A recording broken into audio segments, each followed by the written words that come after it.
And I think the program will continue in the afternoon to do with the Ministerial Youth Outreach Program. I see here that the focus is developing core technical, bureaucratic, managerial, technical and entrepreneurial skills to ensure better use of scarce human, financial, and physical resources in achieving more efficient cross-border trade. It may be of interest for our delegates this morning to know that the University of Johannesburg, we are home to the South African chair when it comes to entrepreneurship. We are in the School of Consumer Intelligence and Information Systems. We have got the Technopreneurship Center. And these are avenues, or these are platforms where students and the youth at large can come in and engage in conversations, engage in activities that are to do with entrepreneurial development. In the age in which we are living in, we very much believe that if we are going to talk of entrepreneurship, you can't leave technology behind. But we also know that technology on its own is not enough if you do not have the core techno-bureaucratic, managerial, and technological skills. We also want to make sure that you do not only see South Africa as your market, but you see yourself as someone who can take your products, take your services to other countries on the continent. And yes, even beyond the continent. So the conversations like the ones that we're going to engage with today through the Ministerial Youth Outreach Program are there to make sure that you know the loopholes, you know the challenges that may be there. You may listen to people who have traveled the journey in terms of trying to reach markets across the borders, what have been their experiences, what made them fail, what made them succeed. And you can never replace experience from, if you want to have a good journey in terms of preparing yourself to meet those kind of challenges. So as the University of Johannesburg, we are very much happy that we can be a place where such conversations can take place.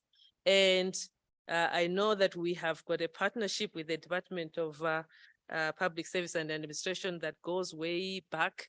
I remember in 2018, we had a very successful hackathon here that we hosted in partnership with the department. And the youth, they came up with lots of different innovations, not only youth from UJ, but we are a place that welcomes youth from all corners of South Africa and beyond. Through our hackathons, we are able to invite youth from any corner of the world to compete on coming up with innovations that are there to revolutionize the way we do business, but also the way we provide services, be it in government, be it in business. So we are a place where you can come and engage in conversations. We are a place where you can come and be upskilled and reskilled. So welcome once again. We are very happy to partner with the department in this important endeavor. And anytime you want us to come together with you in partnership with other programs, Director General, Madam Minister, this is your home. Welcome to the University of Johannesburg. Thank you.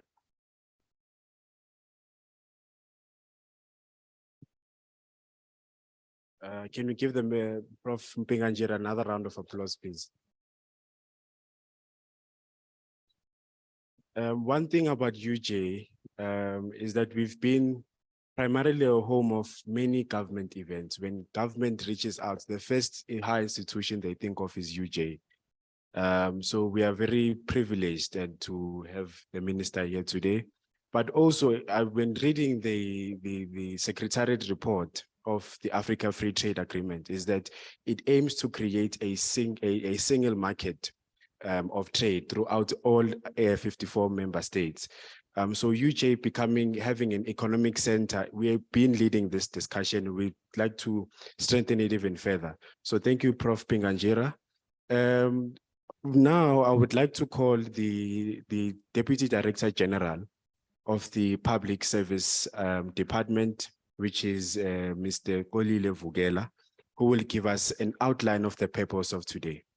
Can we clap while he's coming on stage?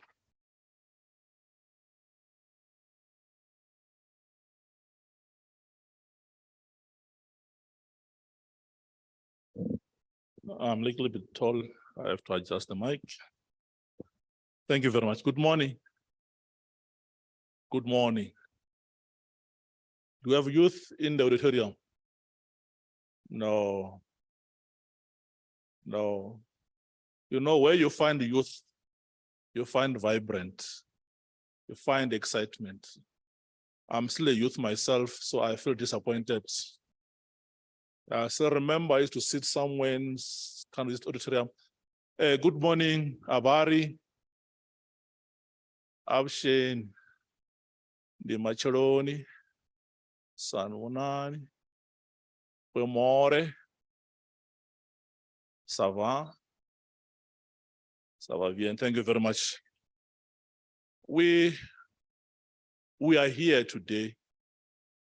This is a historic day that government, through the Minister for Policy and Administration, partnered with UJ.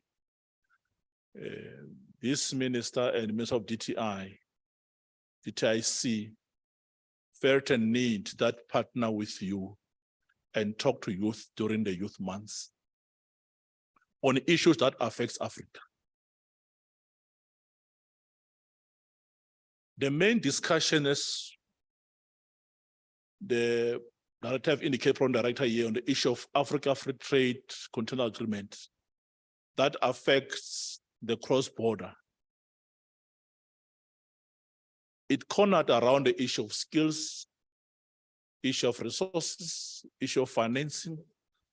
So the purpose of today is to begin to unlock and unearth the role that youth can play, either through your studies as a research person and in business. I guess many of you here are in different disciplines, others economics, others are in IR, others are in BCom accountings, all of them converge into one. How do we build a better Africa? Today's discussion was launched yesterday, where we launched the actual week is going to be a week-long program on the Africa Public Service Day with a theme around the implementation of the Africa Continental Free Trade Area Agreement. Which is very important is that this agreement was initiated by our own president when he was the president and the chair of the AU Assembly. So we're beginning to see implementations. You will hear a lot about the speakers today. You will engage in that discourse for that purpose. One reason, student, is that those who are studying IR will understand that there is a discourse on African diaspora, how to build the sixth region. This tool is going to assist to break down the walls, the boundaries, the borders, and emerge the African diaspora as six regions. So your role is quite critical as youth, from business and as students, who are still writing this course as part of studies and assignments and research papers. So as the professors indicated, it is not by default that we chose UJ. We are told we are the biggest university in Johannesburg. I'm not sure, but this is how you proud yourself. We are told we are a 4IR university, a testimony by your former vice chancellor, who is now heading the 4IR universities somewhere outside the globe. We have exported the skills as South Africa and as UJ. I think you must clap for yourself for that. It is very important that the partnership won't end today. I think after today, we'll strengthen the partnership. The ministry and this university will strengthen the partnership. We're still gonna have a number of hackathons. So we're still gonna come back and need your support. But in terms of today, your focus is on this Africa Public Service Day. And how can we become a better person and provide solutions? Solutions is in your hands. We cannot source solution from anywhere, but let us as students bring and build institutions that can begin to edify our cultural democracy. Thank you very much. I think we'll hear a lot of marching orders. The minister will give us the indications in the agenda going to travel and moving forward. Thank you very much.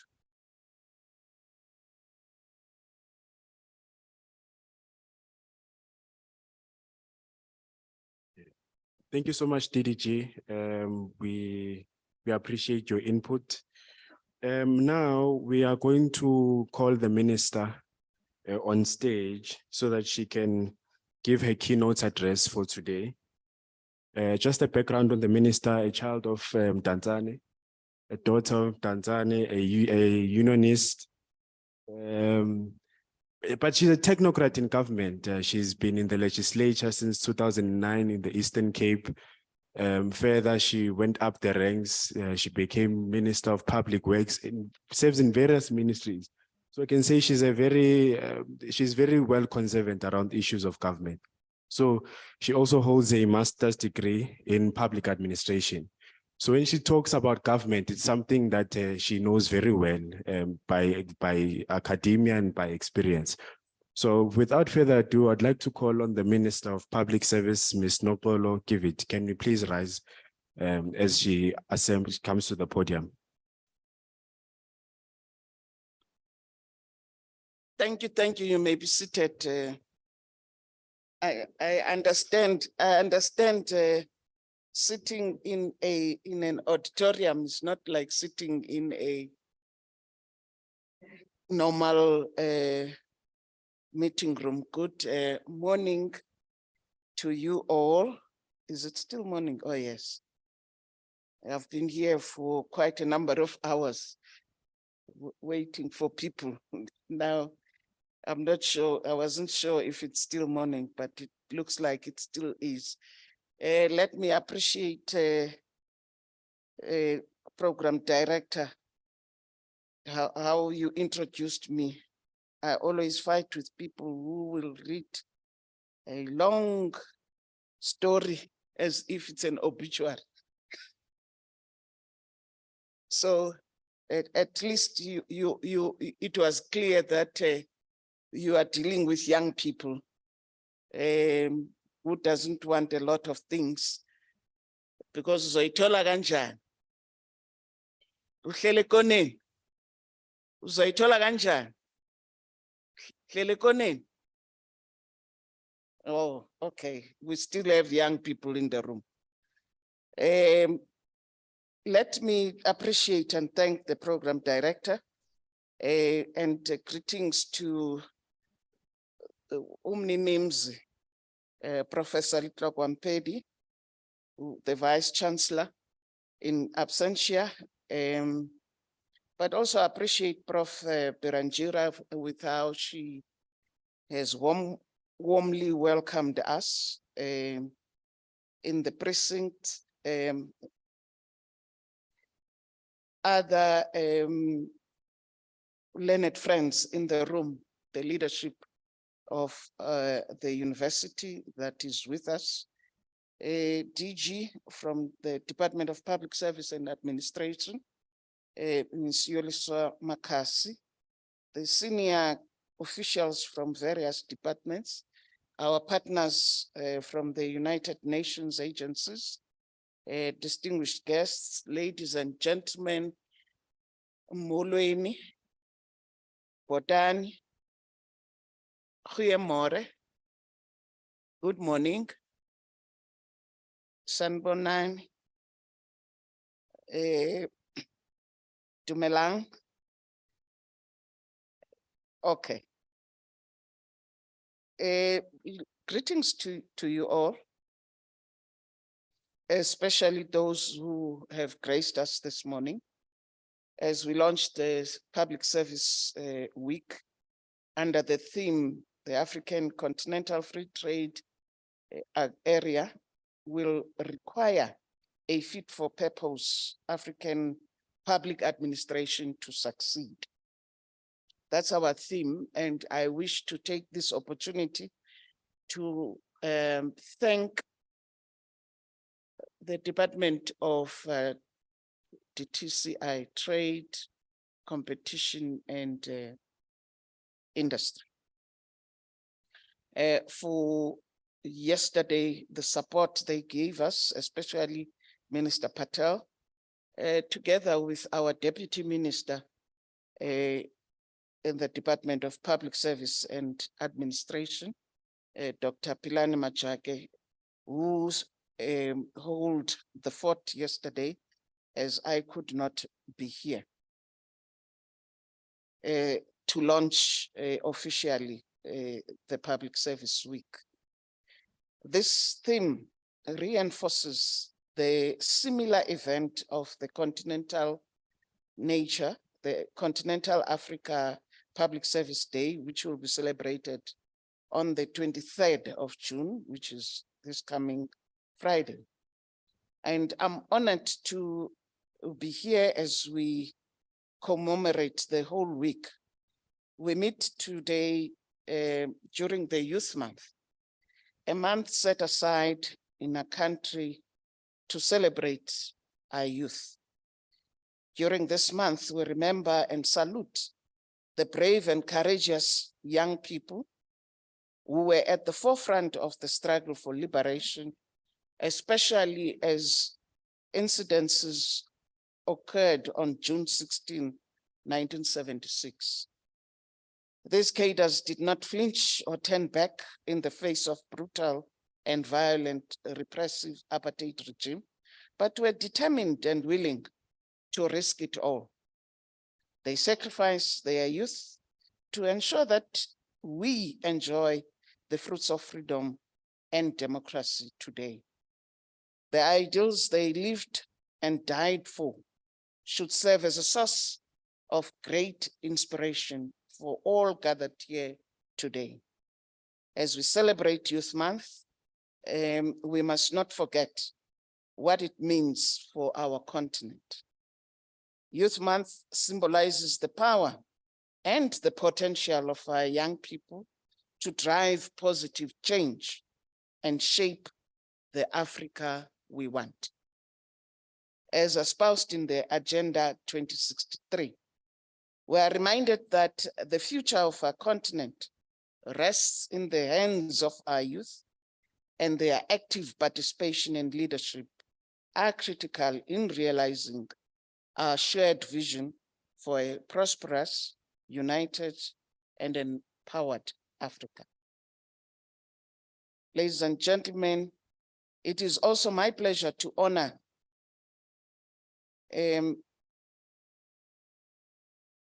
the University of Johannesburg, which is one of the premier universities in South Africa.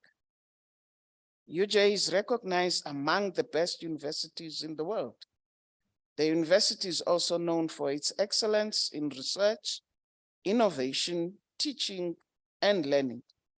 I urge each one of you to make use of the opportunities this institution offers.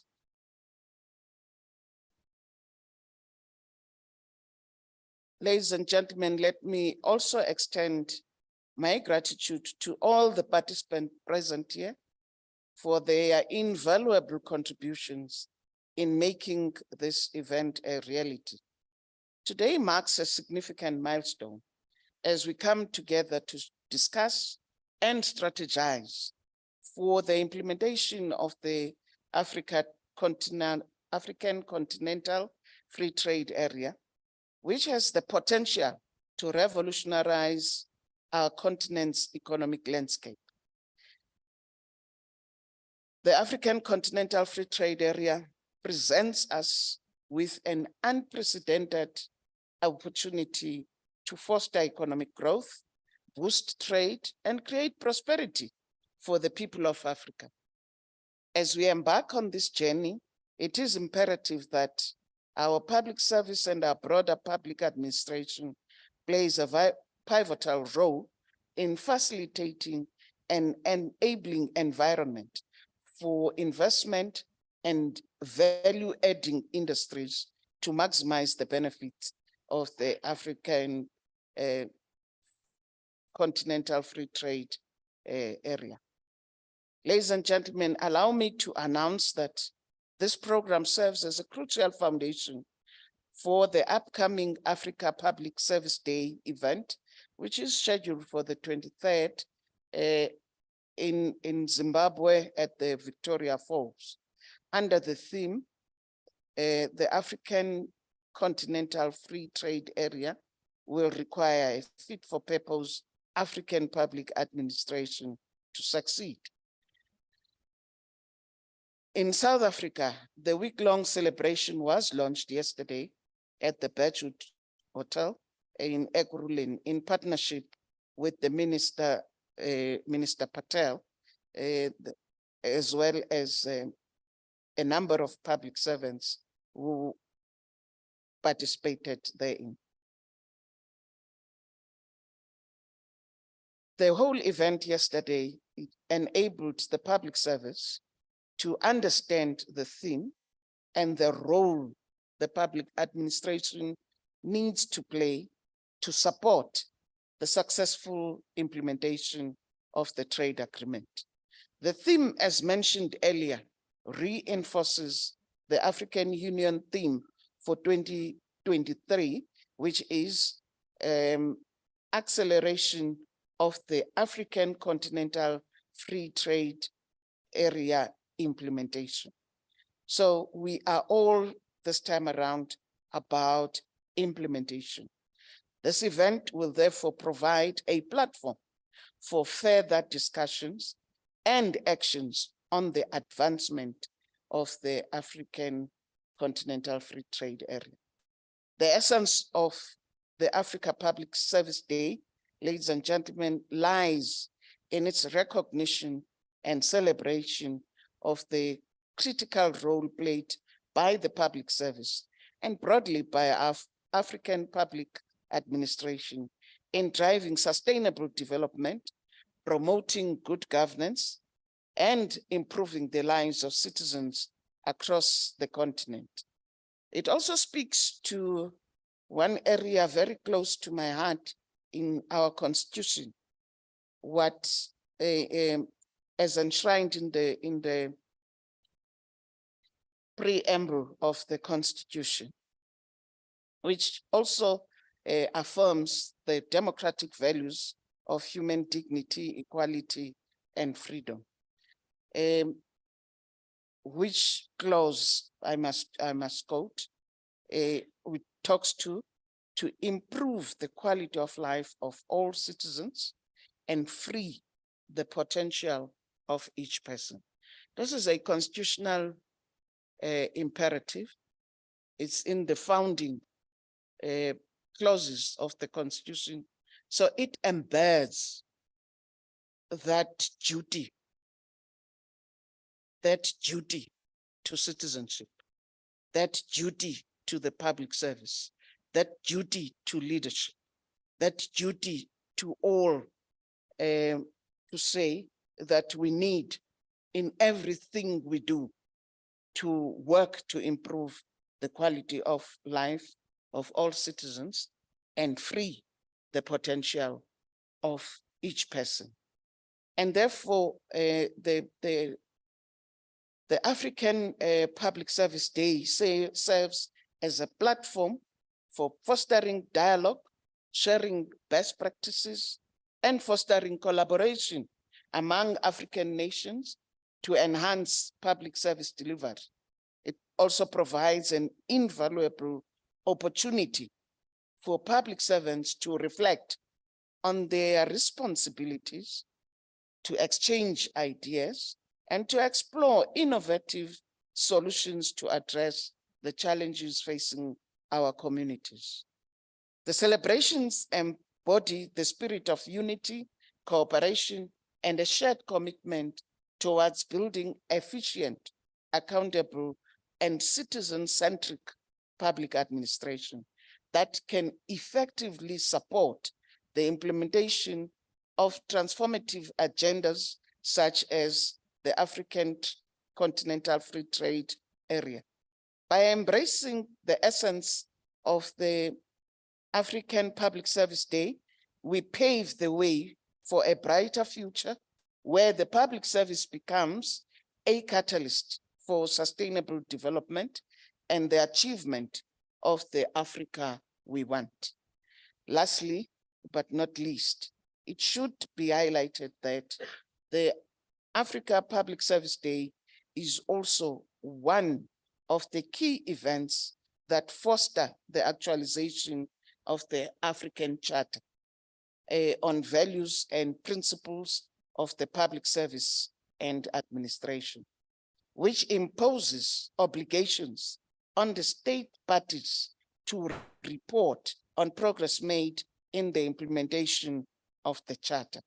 I'm therefore glad to advise that South Africa was able to release its baseline report at the African Union Commission on the implementation of the Charter in December 2022. And we look forward to other state parties' submission of their country reports on the implementation of the Charter. The main objectives of the Charter, among others, are to ensure quality and innovative service delivery that meets the requirements of all users, encourage the efforts of member states in modernizing administration and strengthening capacity for the improvement of public service, encourage citizens and users of public services to actively and effectively participate in public administration processes, to promote the moral values inherent in activities of public service agents with a view to ensuring transparent service delivery. And lastly, to improve the working conditions of public service agents and ensure the protection of their rights. So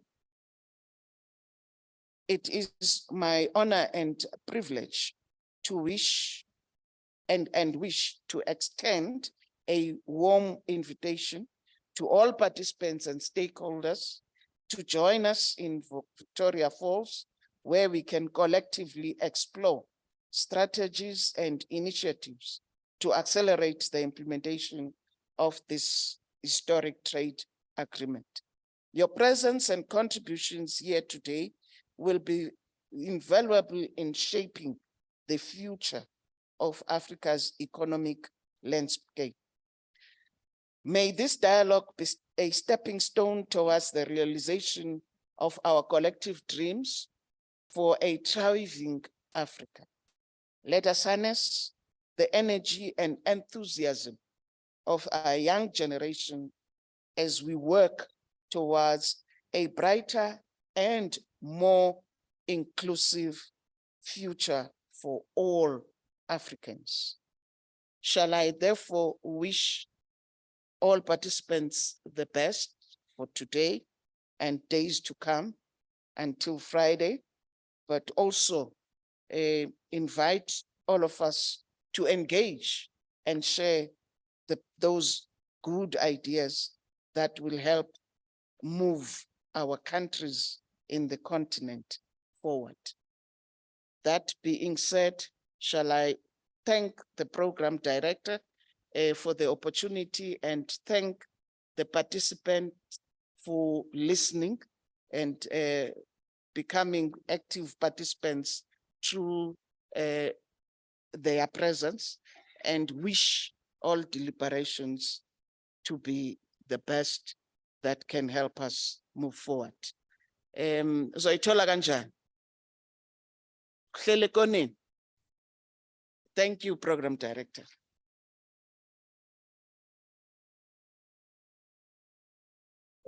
Can we please clap one more last time?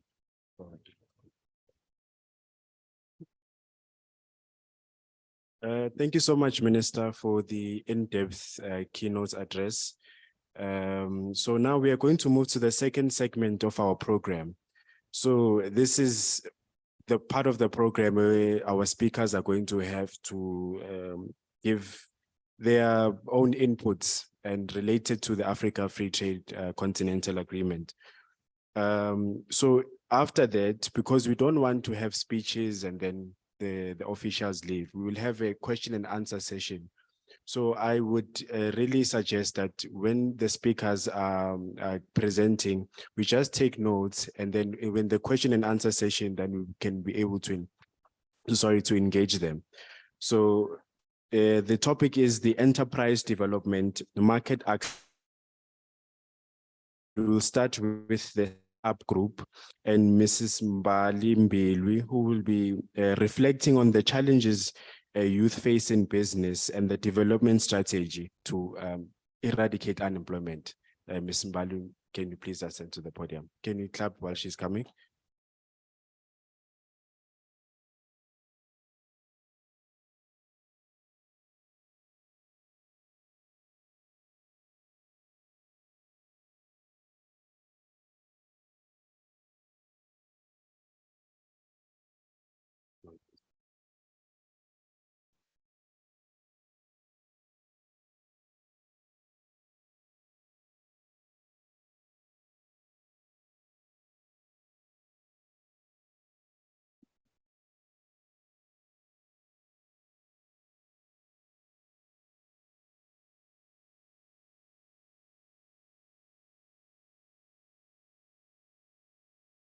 Okay.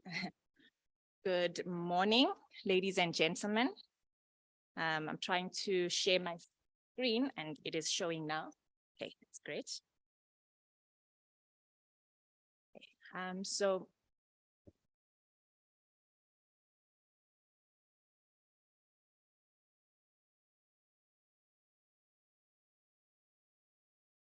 good morning again. I stand on established protocol and I greet you all this morning. I am very thrilled and honored to be part of this program, to participate in this program and to speak to you this morning on the topic of challenges facing youth in business, the youth development strategy, and focus on youth unemployment.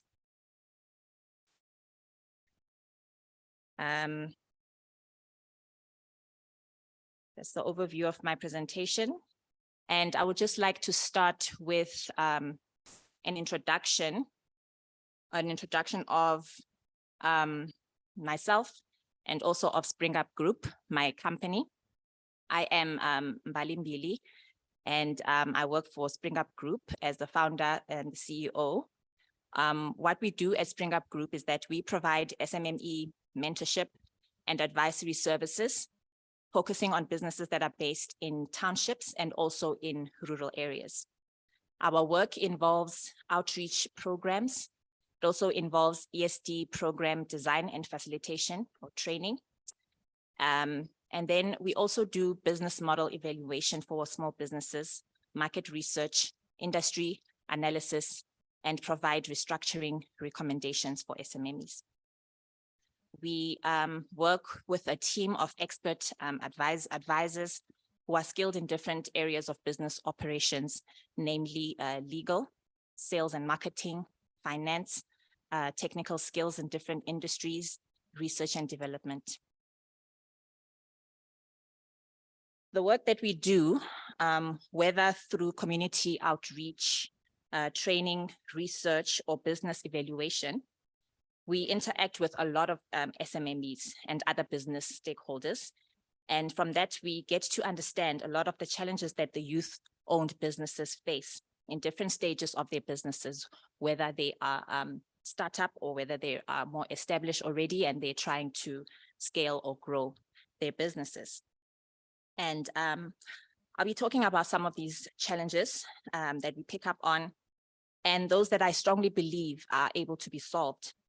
And those solutions will result in prioritizing and using SMME development to be a main catalyst and driver for job creation and also for economic growth, and placing the youth in the forefront of benefiting from that. And now I'll be delving into the first subtopic of my presentation, which is the hindering effect of spatial disadvantage on youth-owned SMMEs.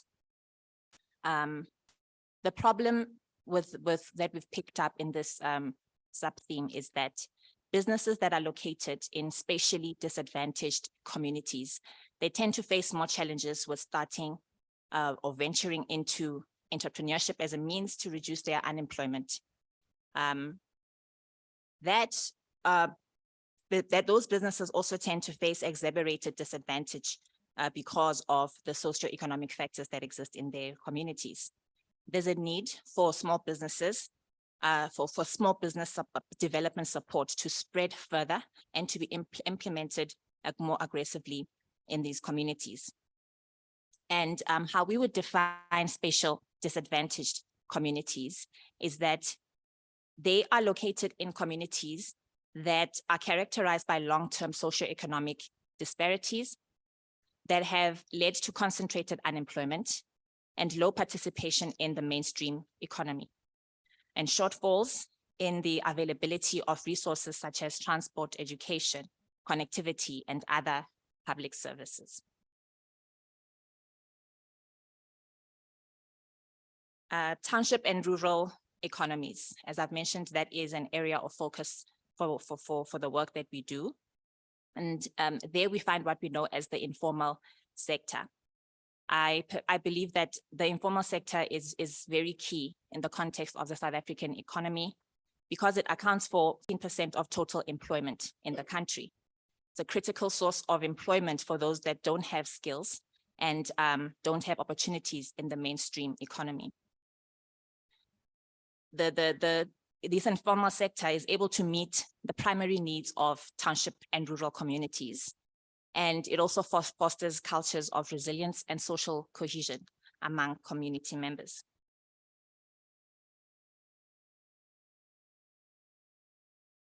So what we need to do in order to help SMMEs that are based in these spatially disadvantaged communities is to support them to be able to transition from the informal sector to participate in mainstream economic markets and have greater participation in the formal sector.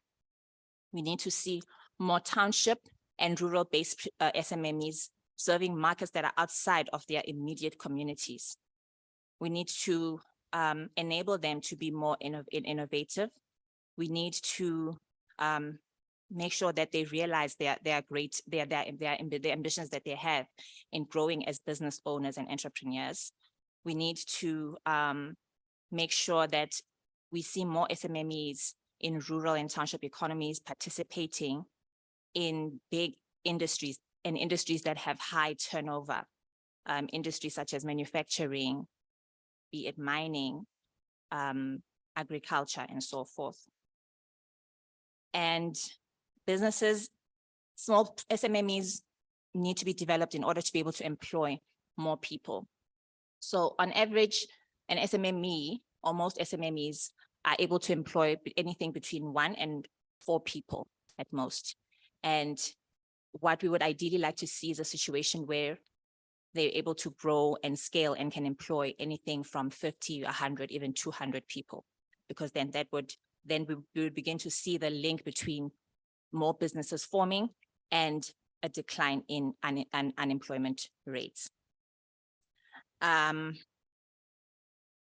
We need to ensure that small businesses or SMMEs have easier access to information relating to business development, support services, and opportunities.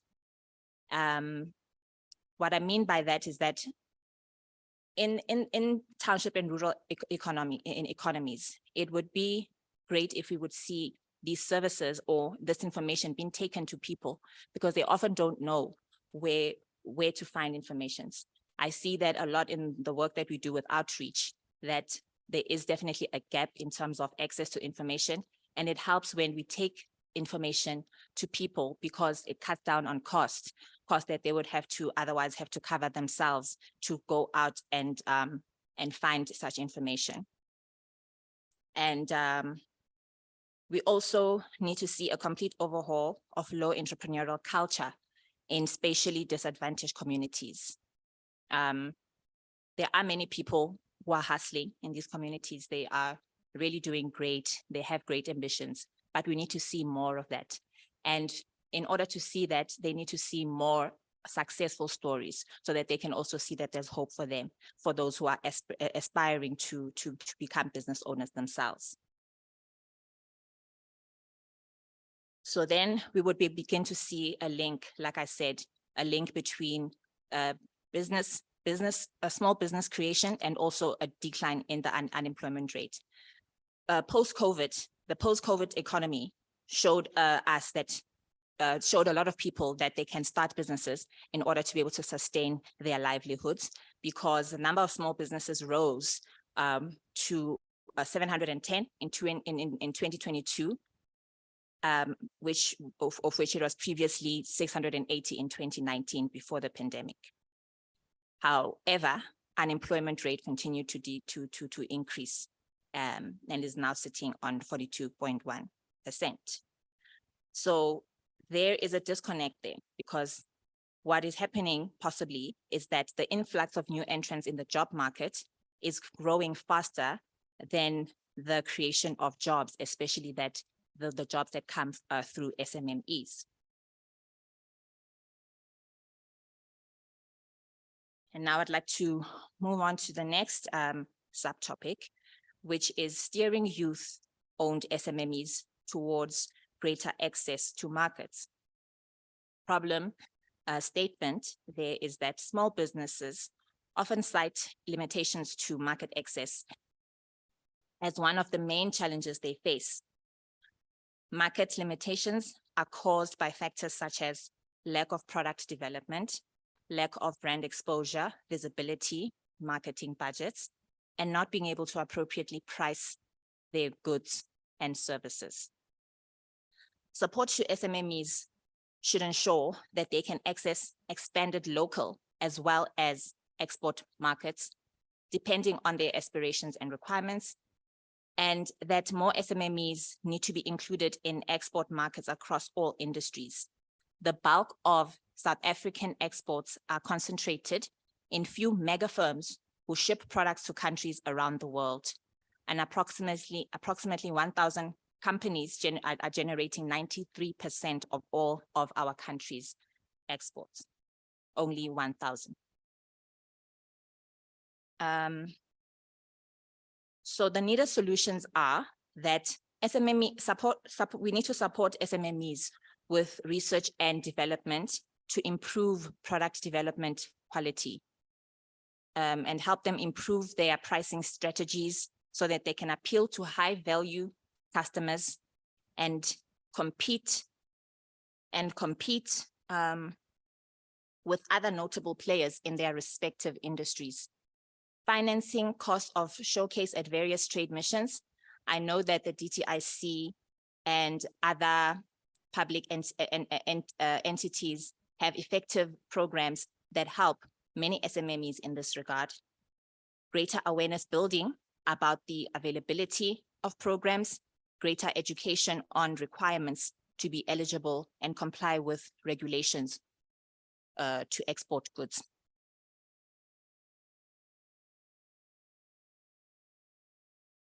The third subtopic is skills development for youth-owned SMMEs, building entrepreneurial culture. Developing quality, adequately competitive and well-managed SMMEs requires training and entrepreneurial skills development. While there are many programs that the government provides in this regard, there remains a large number of SMMEs that do not benefit from them.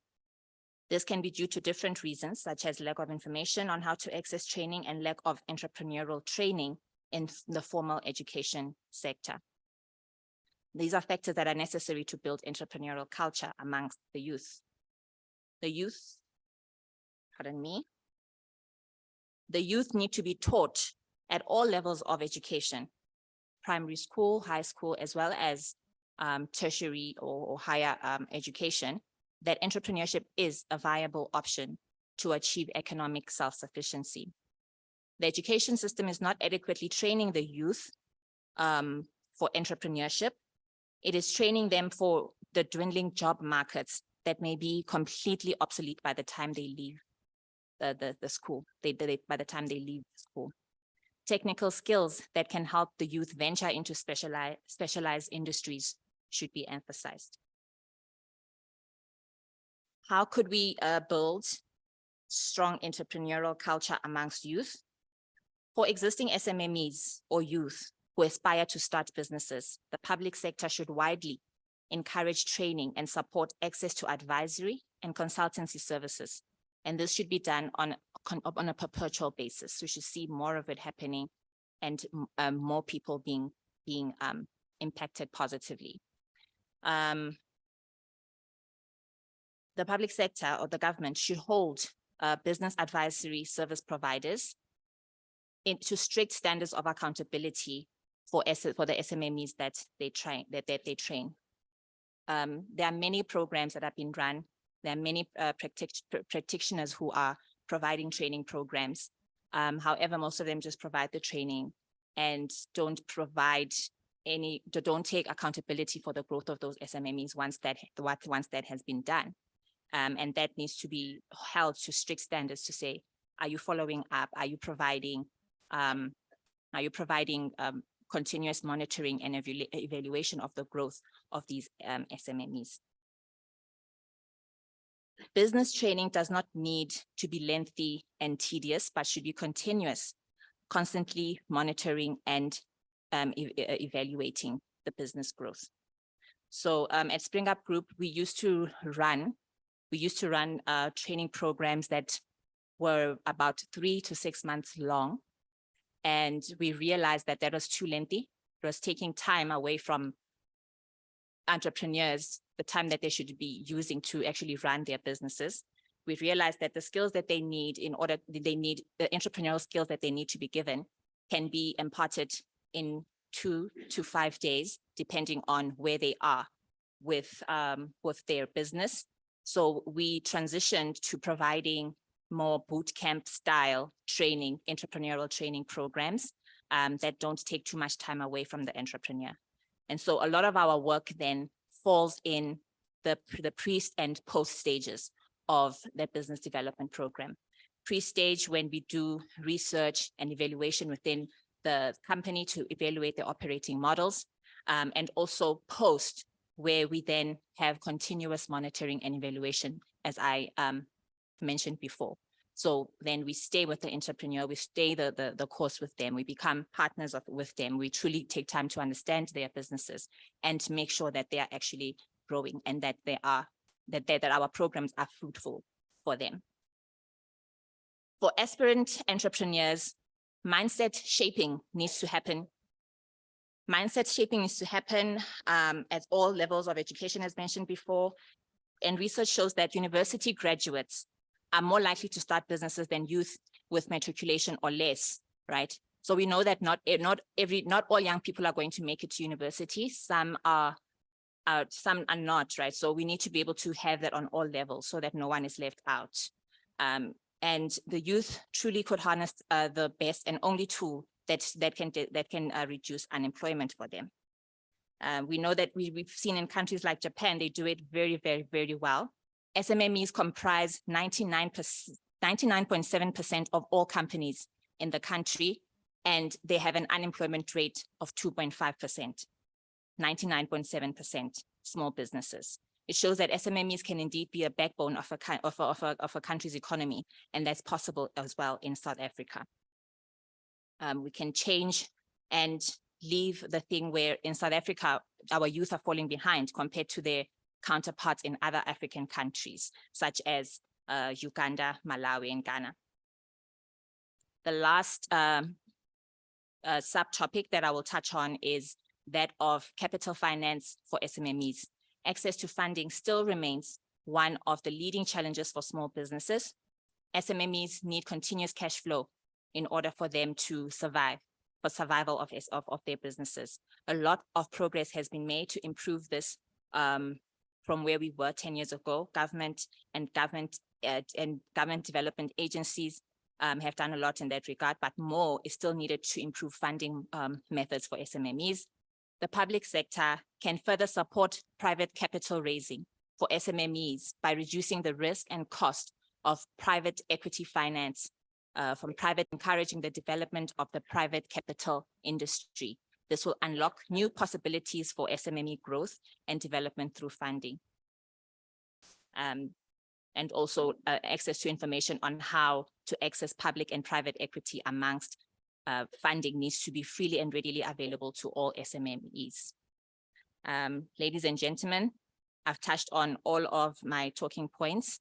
I'm very happy to have had this time. Thank you very much. Thank you very much, Program Director.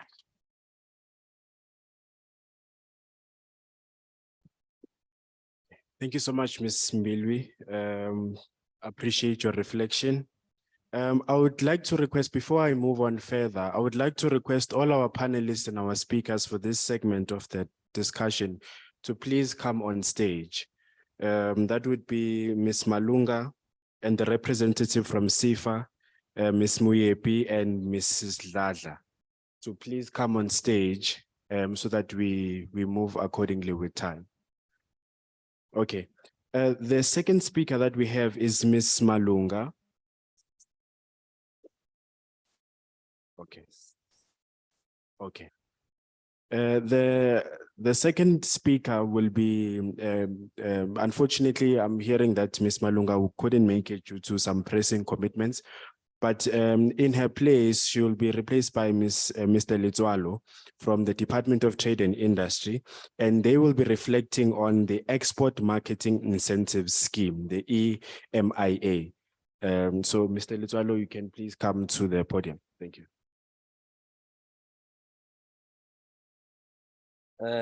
Thank you, Program Director. Good morning, ladies and gentlemen.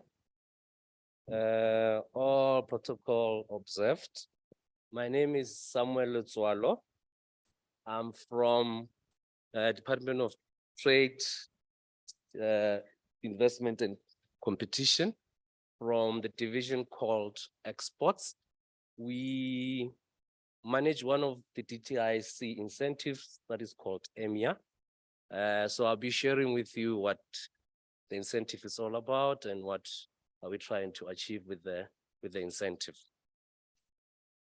The objectives of the incentive is to provide marketing assistance to South African companies that are interested in exporting. And also is to identify new export markets through a market research program that we have. And also lastly, which is the biggest, is to facilitate and grow foreign direct investment to the country through these investment missions and exhibitions that we undertake. So, like any other incentive, there are terms and conditions, and with EMIA, it's not different. So who qualifies for the incentive? The following entities qualify for this incentive is if you have a South African registered company that deals with manufacturing and services, you do qualify. If you are an export trading house, you can apply. Commission agents, South African export councils, industry associations, joint action groups, and lastly, if you have a registered cooperative. The only thing that we require from your side is that if you fall under one of these entities that qualifies, is that the entity should be in existence for at least a minimum of a year in trading. Then, how do we market South African companies via EMIA? This financial year, we are concentrating on exhibitions. We have a list of exhibitions that we'll be doing. We are doing 25 this year. And our minister has given us the target that these exhibitions should at least attract exports worth 800 billion. So out of the 25 that we're doing, 6 of them are into Africa as the theme of the day. So I'm going to share with you the 6 exhibitions that we'll be doing in Africa, but the extensive list is on our website. where you can find another 25 exhibitions that we do throughout the world. So for the 6 that are into Africa for this financial year are as follows. Currently, delegation has gone about 30 companies to copper pellet mining that is currently underway. And after that, in 23rd of June, we'll be doing DRC mining in Congo. And in October rather, we'll be doing African Oil Week in Cape Town. And after that, we'll be doing Africa Health in Johannesburg.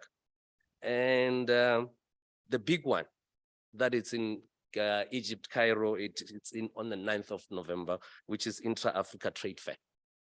And lastly, the other one we'll be doing, it will be next year, February, which will be a mining in Dam. So that's how we market South African companies through exhibitions where we create what we call national pavilions. What type of assistance do we then give South African companies that wants to partake into those exhibitions?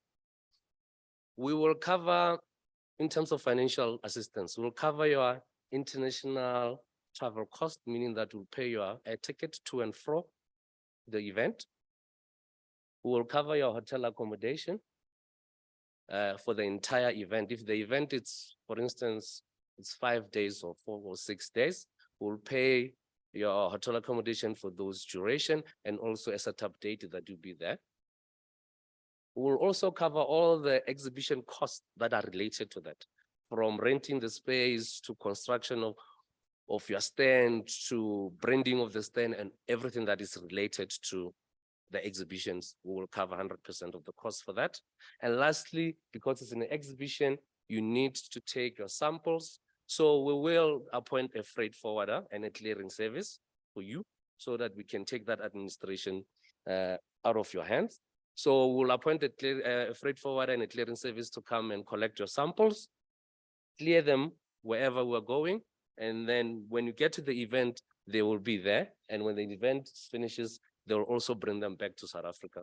And with that cost, we also cover 100% of the cost.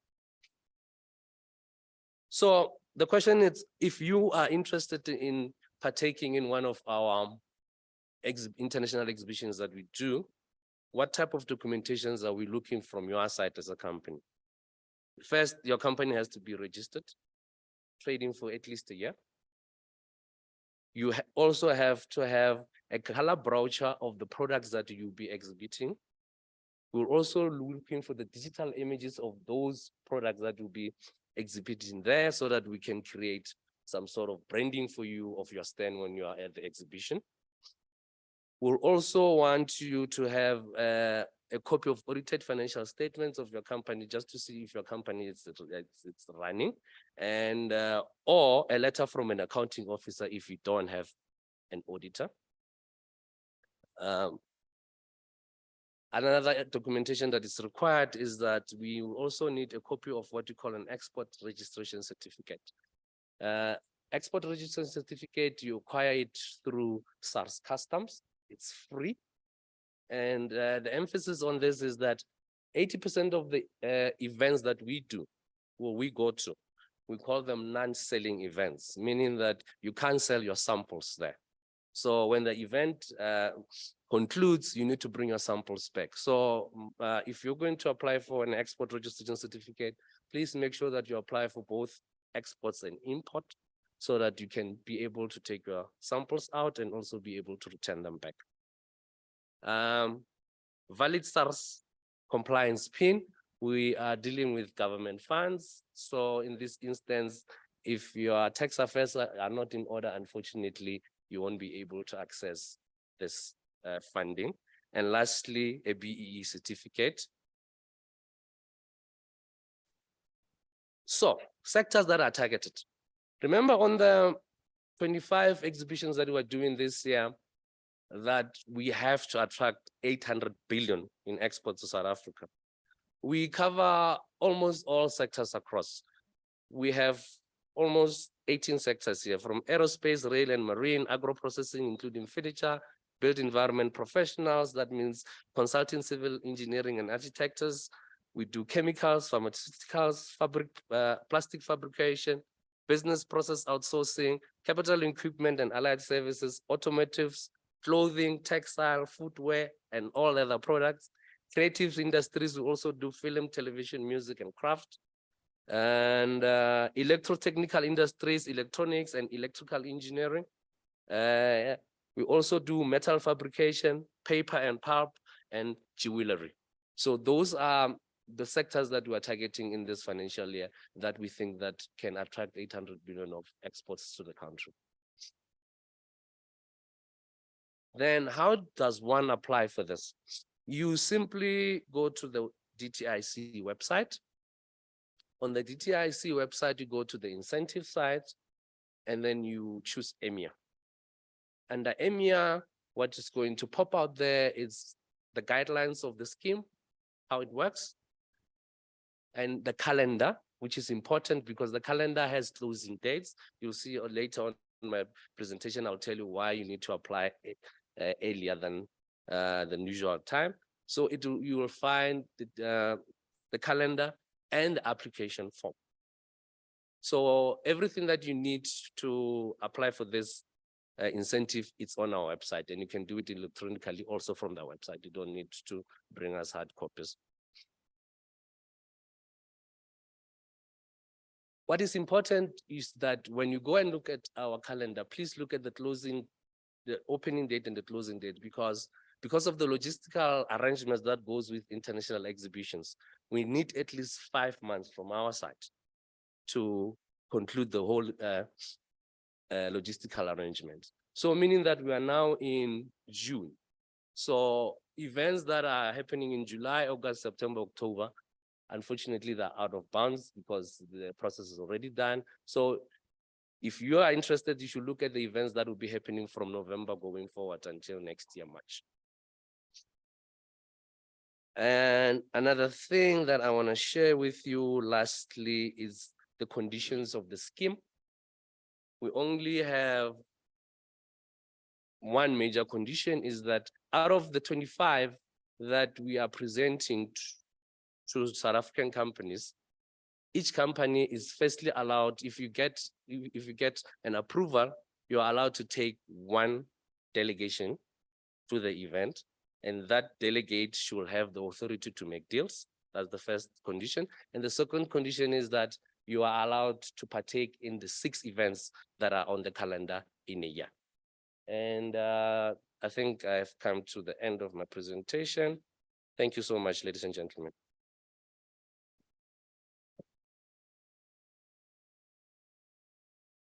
Thank you so much, Mr. Letswalo, for your reflection. I think most of us who want to start up businesses will take very serious account of what Mr. Letswalo has said. I would like to now request Mr. Zolisa Kobongwana from the Small Enterprise Finance Agency to give us a little bit of a brief of the Youth Fund. Can you please clap as we ascend to the stage?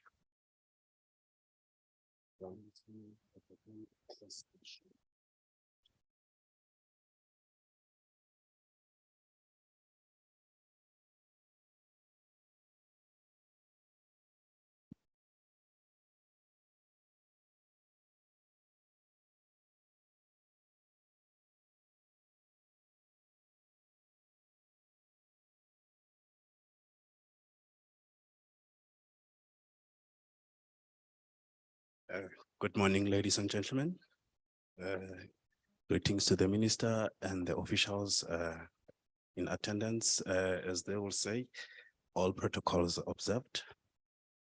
Just to correct the MC, my name is Zolisanani Ngobongwana. I am the program manager for the Youth Challenge Fund from the Small Enterprise Finance Agency. I am here to share with you guys, the youth, the opportunities that are available there, as also indicated by the DTIC, as we also work together.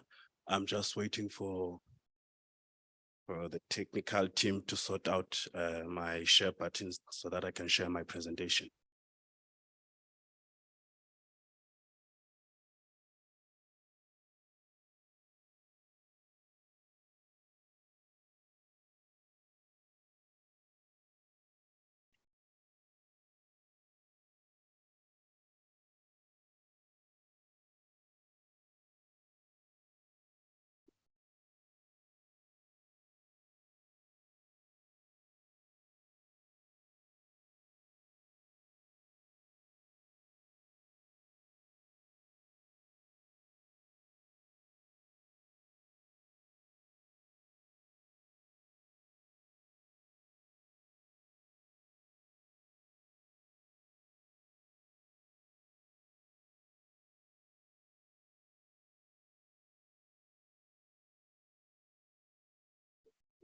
they will try to get the technician, whatever, for now we can just start with the presentation. Okay, unfortunately, for the time being, I won't be able to share on screen, but then I will take you through what it is all about. The Youth Challenge Fund is an initiative by the Department of Small Business Development in partnership with EU EDSE support program. It's implemented by SIFA, a small enterprise finance agency, and SIDA, a small development enterprise agency. And then I will share how these organizations work together for the betterment of our youth in our country.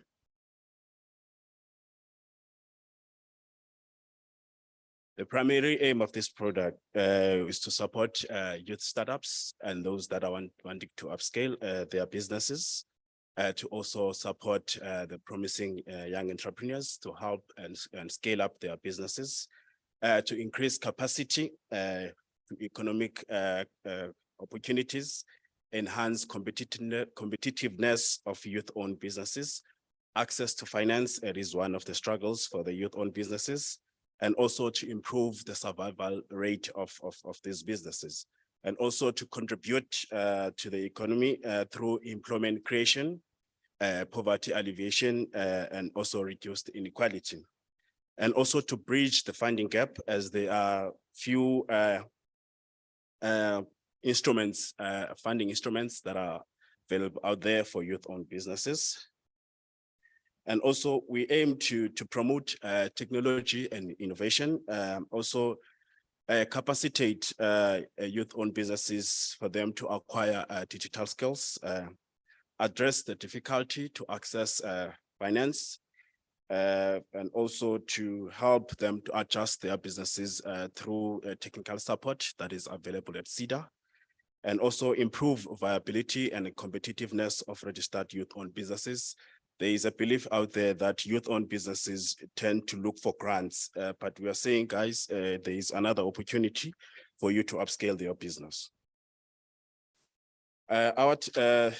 Our expected outcomes is for us to see increased participation of the youth-owned startup businesses that are participating in the South African economy, increase in the number of youth-owned businesses, and also employment creation through these youth-owned businesses. As we currently know, our employment rate for youth is standing at 62%, it's averaging 62%. These are our prioritized sectors. Oh, sorry, okay. This is a blended financed type of funding. We have two channels. One is a red channel, another one is a blue channel. The red channel consists of those that are in technology, innovation, green economy, and then it is currently buzzword out there. The blue channel consists of your normal brick and mortar business, your franchises. Either you are looking to, you have a franchise agreement with KFC, we fund those businesses. You have a franchise agreement with Shell to run their service stations, we fund those businesses under the blue channel. The red channel has a startup limit of up to 2 million. It's those businesses that have just been recently registered. It has a grant of 40% and a loan of 60%. While on the blue channel, we also have a startup limit of 2 million with a grant of 30% and a loan of 70%. Then those that are looking to upscale their businesses or that are looking to go bigger and then they can afford also, we have a growth maximum limit of 15 million. It is also a blended finance. It has a loan of 80% and a grant of 20% across the channels. This loan is fixed at 5%. The interest rate changes do not affect you. With a moratorium of 6 months, that means we give you a payment break of 6 months after the first disbursement has taken place. We will give you a time to capacitate your business to start making revenue. Then after 6 months, we'll come back and then we review. And then if we feel that you're still struggling, you haven't reached the targets that you were envisaging, and then we restructure the loan, and then you don't pay both the interest and the loan in those 6 months. But then for those that can afford to pay the interest, we advise them to service the interest while they are waiting for the moratorium to end. And then the loan is up to 60 months. And also the grant, it's conditional. It's conditional that you will stick to the agreements that we have with each other. And also you will still continue paying the loan. Once then you don't pay the loan, the grant is added back to the loan.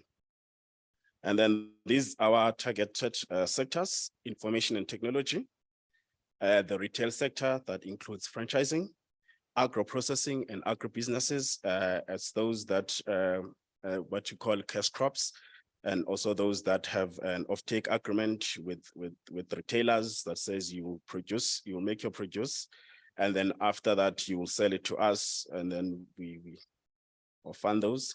Creative businesses, as it's known that youth are very creative.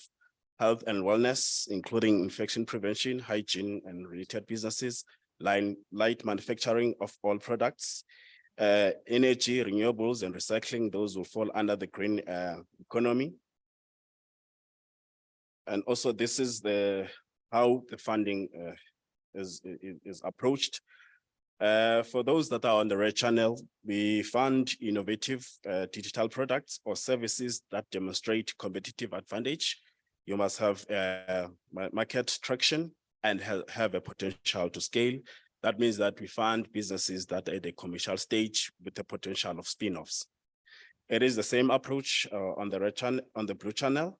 You must have an identified market, forecast value proposition, initial market traction, and a credible owner or team.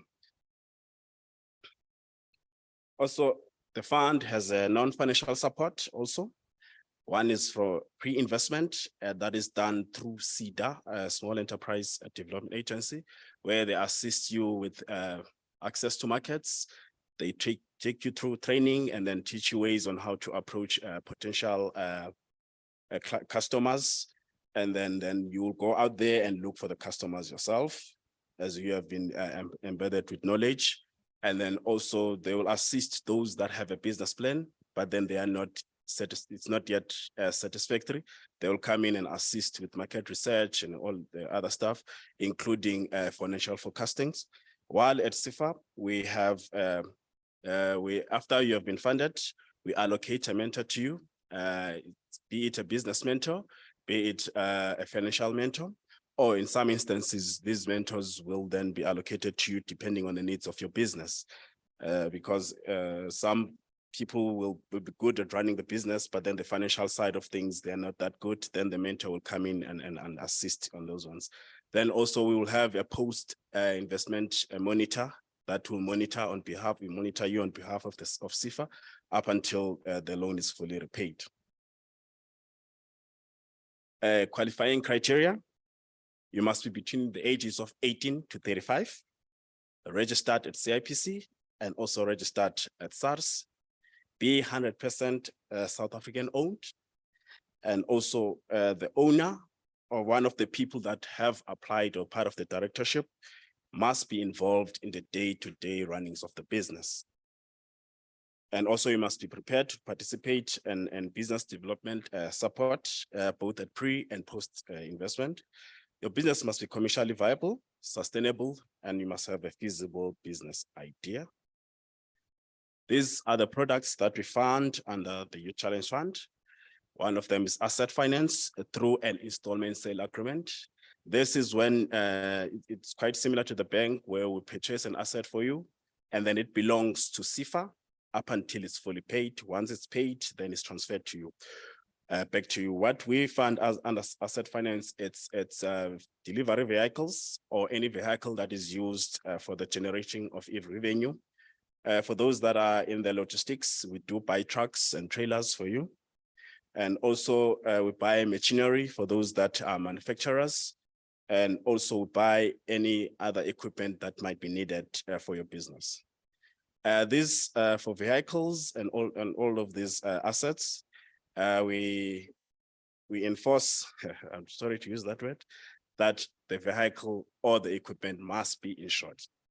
CIFA must have interest noted on it which means that once you lose the vehicle or there's fire in your factory or business or the equipment gets stolen, SIFA will be paid from the insurance claim and then will offset the balance of your loan. If you're still up to date, we'll then go on and then purchase the new equipment or the new vehicle for you. Because we have seen with what happened in KZN with the floods and riots, a lot of businesses could not recover because they were not insured. So we emphasize of being insured.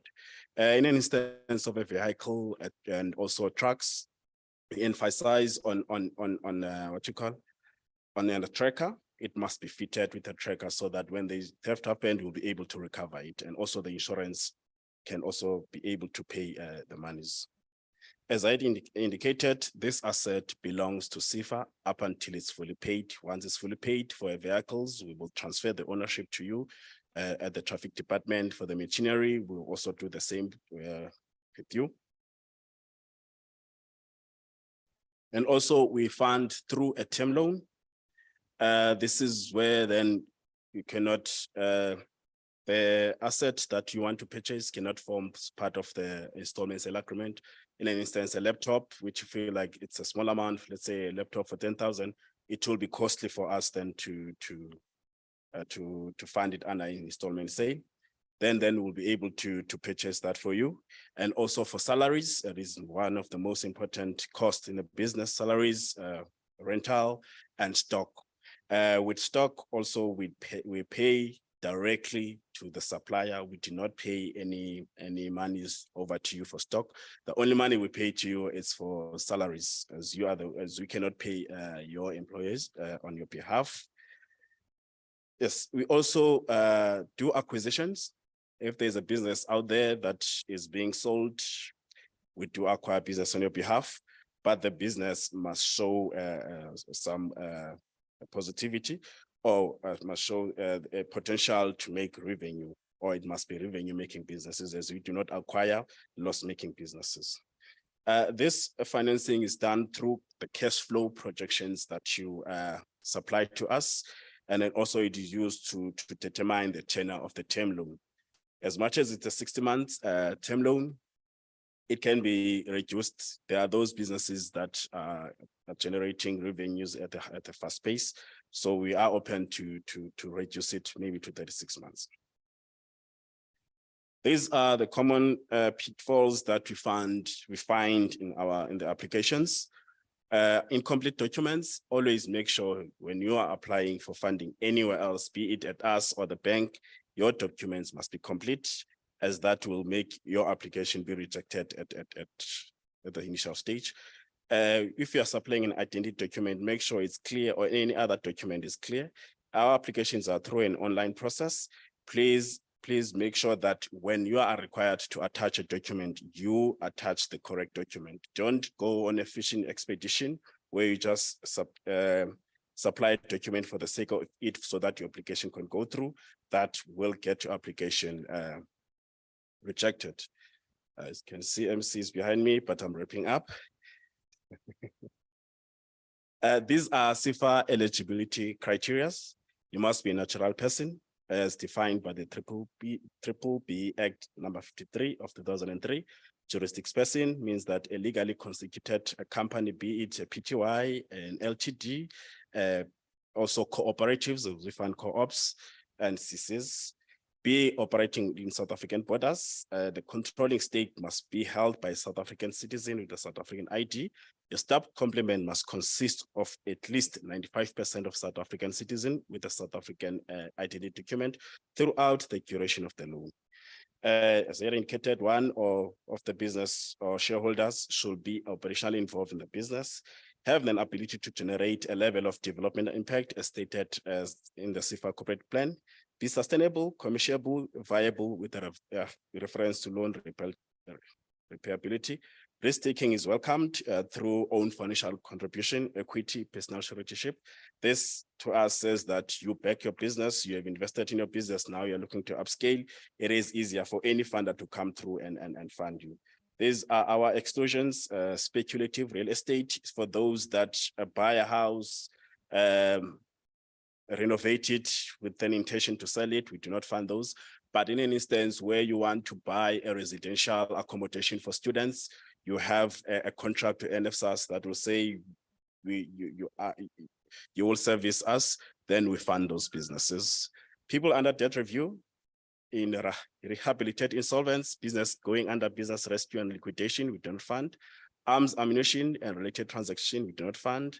Morally reprehensive sectors, as indicated by the DTIC, we do not fund.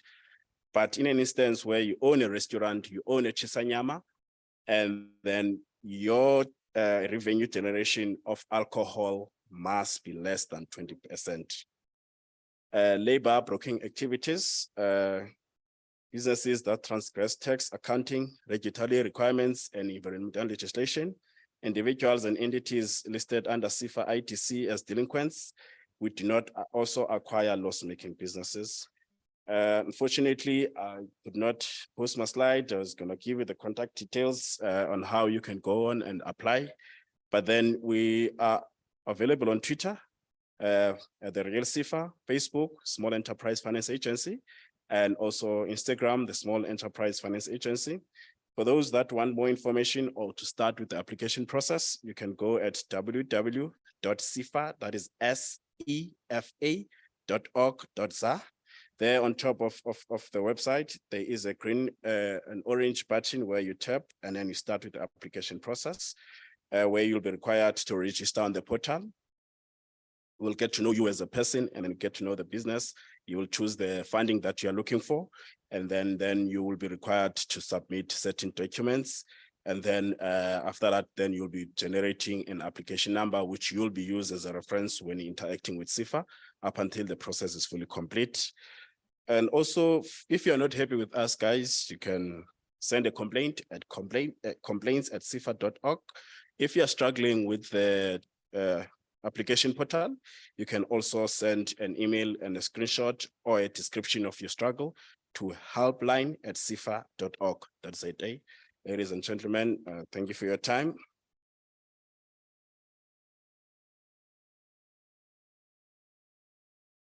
Thank you so much, Mr. Ngobongwana. I hope I pronounced it correct this time. Next on our presentation, we are going to have, I believe it's a dual presentation from Ms. Moyepi and Ms. Dladla from the Technology and Human Resource Industry Program, the THRIP. I just want to establish if it is a dual presentation one. Okay.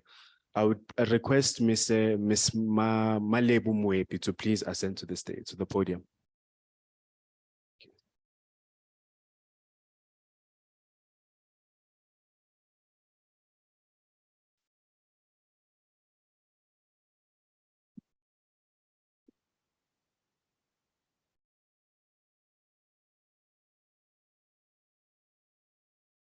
Good afternoon.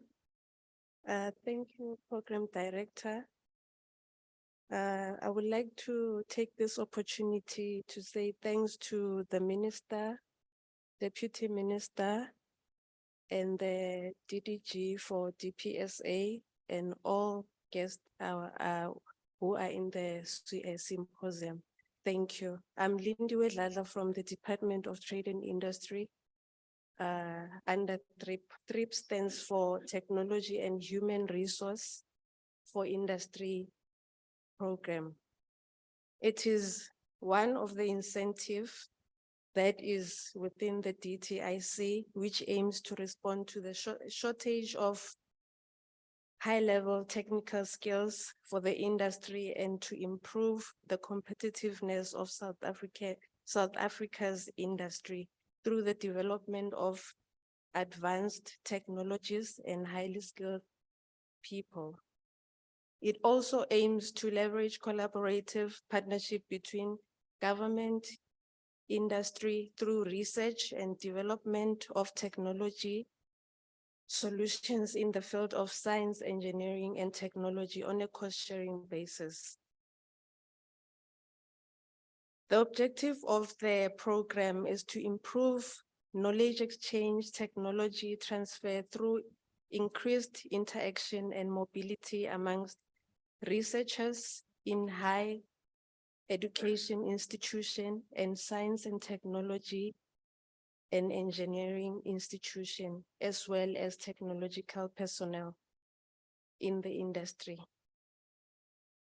An increase in investment by industry and government in research and technology development and technology transfer and product and process improvement and development through research collaboration between enterprises, higher education institution, science, enterprise technology and industry, also national research facilities. Also the human resource output is one of the objectives of the program. The priorities of the incentive is to award South African registered companies to a maximum of 15 million over a period of 3 years, which equates to 5 million per year, to undertake applied research and innovation project in the field of science, engineering, technology in partnership with research institutions. The project in the priority sector as identified in the master plan of the DTIC, where the innovation will increase local content and employment. Achieving transformation in terms of nationality, race, previously disadvantaged higher education institutions, and participation of Black-owned enterprises and companies.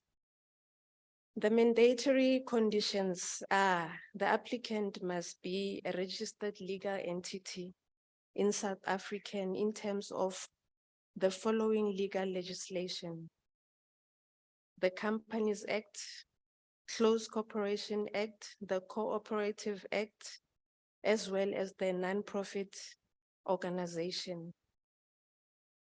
In addition to that, the applicant should have a partnership agreement with at least one of the following: national research facility, higher education institution, all South African public universities, so it includes the private HEIs, and science, engineering, and technology institutions.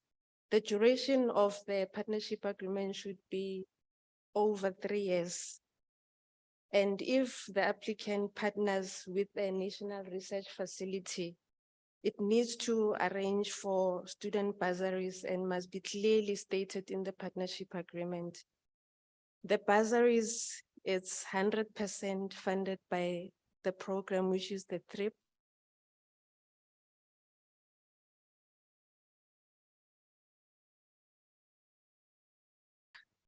Postgraduate levels, as in compliance with the TRIP guidelines of section 3.1 and 3.2, and ensure that 50% of the students participating in the TRIP project are South African Black citizens.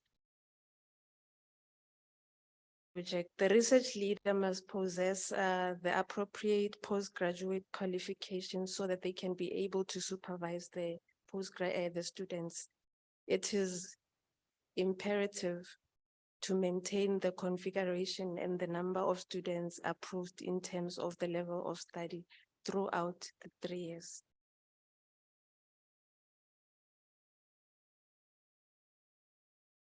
For the application or the project to qualify, it must meet all the criteria for the financial support through the TRIP. The project must be applied research in the field of science, engineering, and technology, whose output will directly benefit the applicant in its competitiveness and business activities. We don't fund for basic research. It will not be considered. The project must clearly demonstrate the degree of innovation, the product or improved solution, and the level of technology. It must demonstrate causality. It must demonstrate implementation plan and be in alignment with the DTIC priorities. The funding criteria depends on the level of BEE. So if it's a large company, it's 50-50. The cost sharing, SMMEs 75-25. SMMEs with level 2B contributor status, it's 80-20.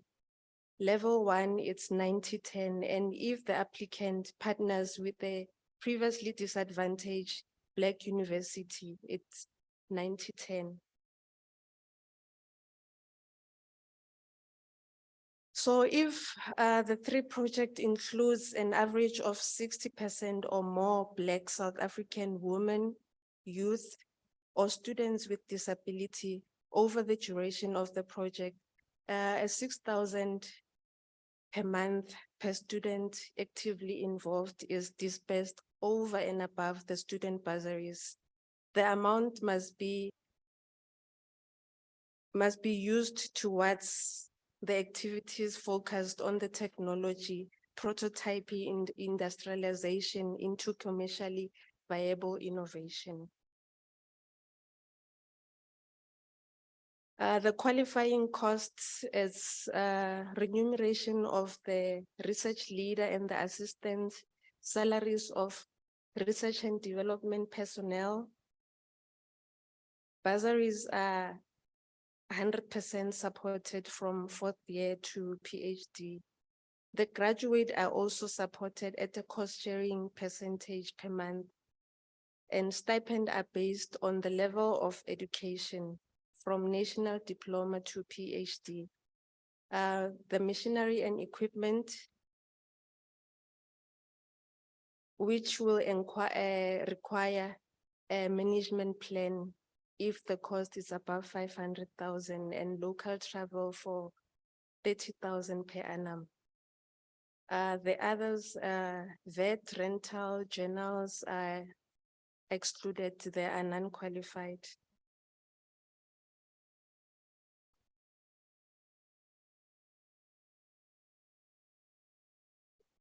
Sorry, the three provide support for a once-off maximum grant of 50,000 per project for the cost of the legal advice of the intellectual property. The ownership and exploitation of the intellectual property arising from the three projects must be regulated by the intellectual property rights from the public finance, research and development. From the commencement of when you start applying, it's around 60 to 90 days. So we support most of the sectors. I will just name a few. It's chemical, biotechnology, clothing and textile, information and communication technology. If you need an extensive list, you can visit the website under www.thedtic.gov.za. Thank you.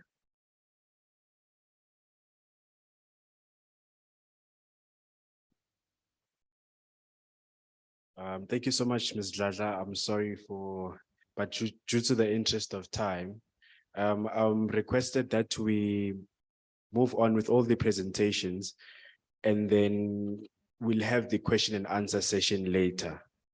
So I'd also request to the speakers, due to the interest of time, can we please keep our presentation to 6 minutes maximum?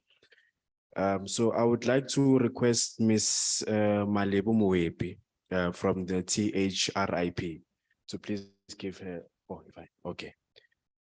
Okay, moving on, we're moving to the third part of our program, which is the topic is innovation, skills development, and industrial financing. So I would request that my panel here, please join our distinguished guests there.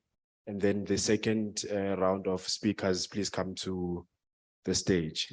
That would be Mr. Donald Matafa from DTIC, Mr. Conrad Sebejo from Productivity SA, Mr. Mandla Koza from DTIC, Ms. Offense Silebojo, and Mr. Rudy Peterson from UJ.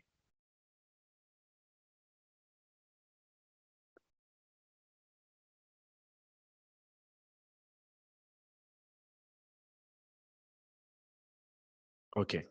I would like to please request Mr. Donald Matafa from DTIC, as he will be reflecting on the internship programs that they have in the Department of Trade and Industry and Competition. Mr. Matafa.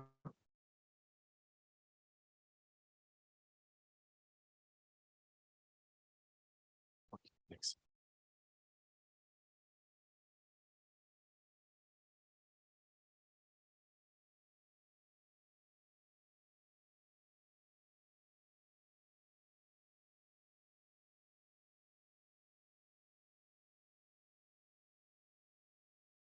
Program Director, the Minister of the DPSA, colleagues from the DTIC, and colleagues from other government departments. Also colleagues from the University of Johannesburg, students, and other attendants. All protocols observed. My name is Donald Matava. I will be presenting on the DTIC internship program. Given the time that we are running out of time, I will try to be as short as possible. The DTI, just like any other government department, we offer internship programs. The internship program is targeted at the youth, South African youth, on the identified areas which are listed on the advertisement of the internship program, which is published on our public newspapers. But now that we're moving with the social media, we are not limiting ourselves to the newspapers only, also on our Twitter pages and our website, which is the www.thedtic.gov.za, and also at our parent department, which is the DPSA website.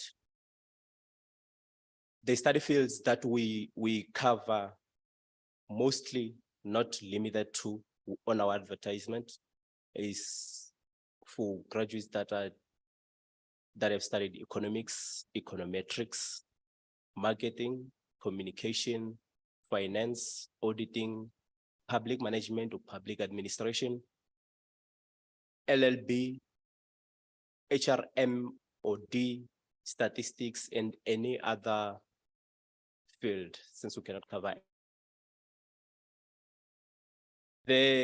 How do you apply for the internship program?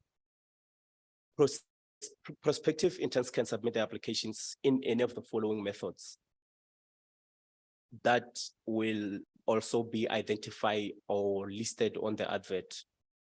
And graduates are requested to read through the advert very, very carefully, because most applicants, or especially graduates, when they submit the applications, they don't cover the minimum requirements as indicated on the advertisement. You can, with the DTIC, you can apply online through the DTIC website. There's a tab on careers where you can register and upload all your information. You can hand deliver the DTIC campus, Pretoria Sunnyside.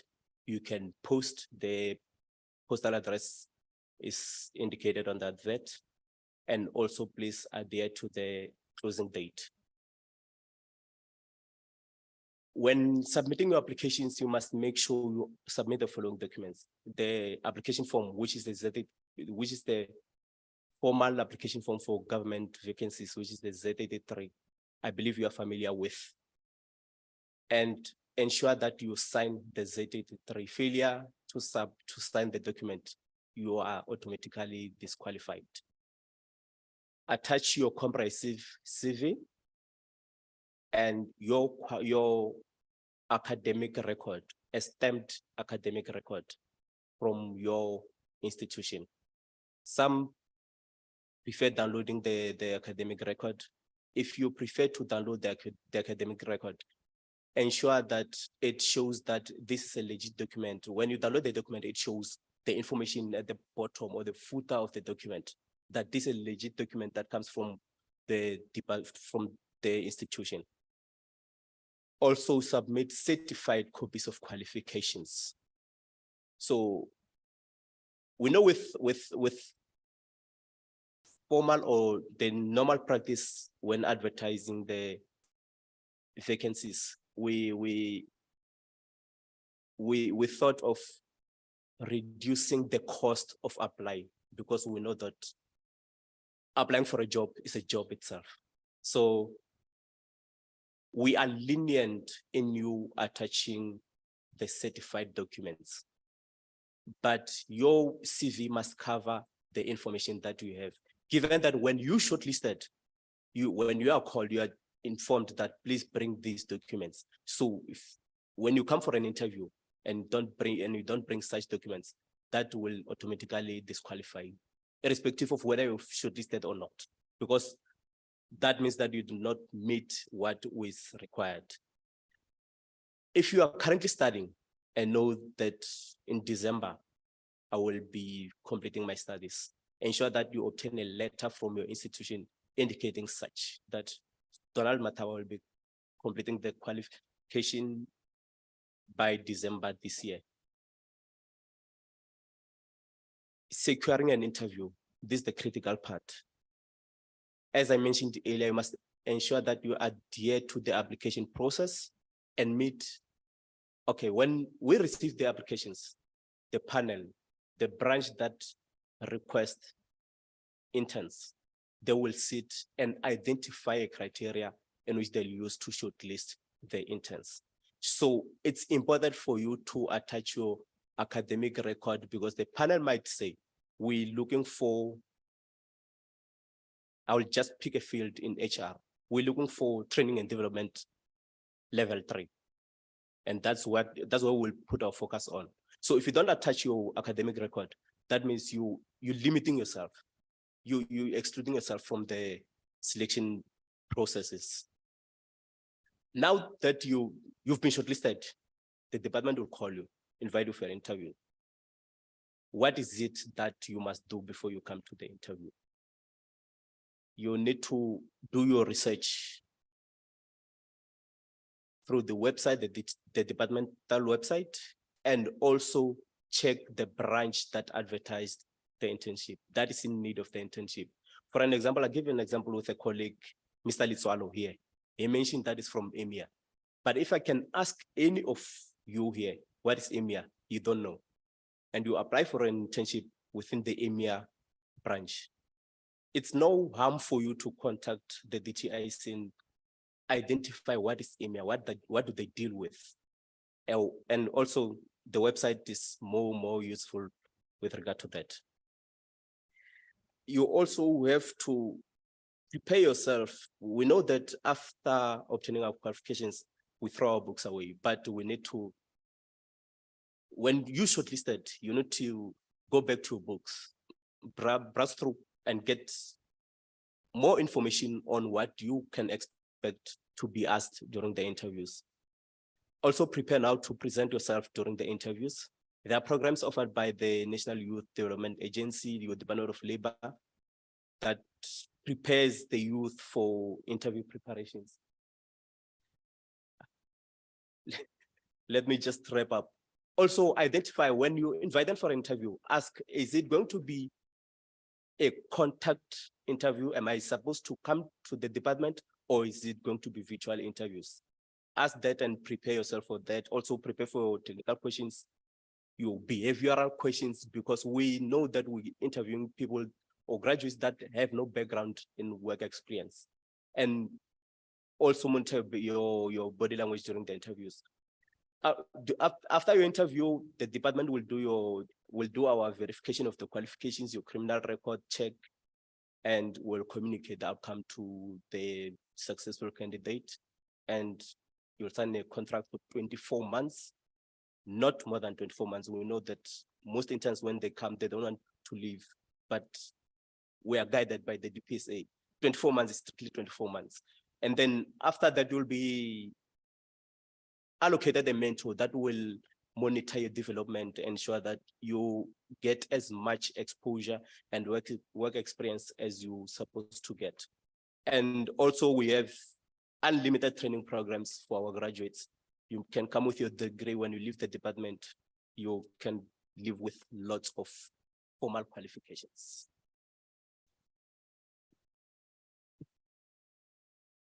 Thank you so much, Mr. Matafa.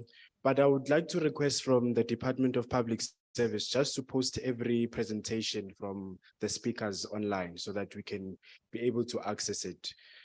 So that because of the interest of time, so that when we get back to home or wherever, we can just reflect on it and then find the necessary information that we need. Next, I would like to please call Mr. Conrad Sibejo. He will reflect on the workplace challenges and the case and approaches to enterprise competitive enhancement. Mr. Sibejo.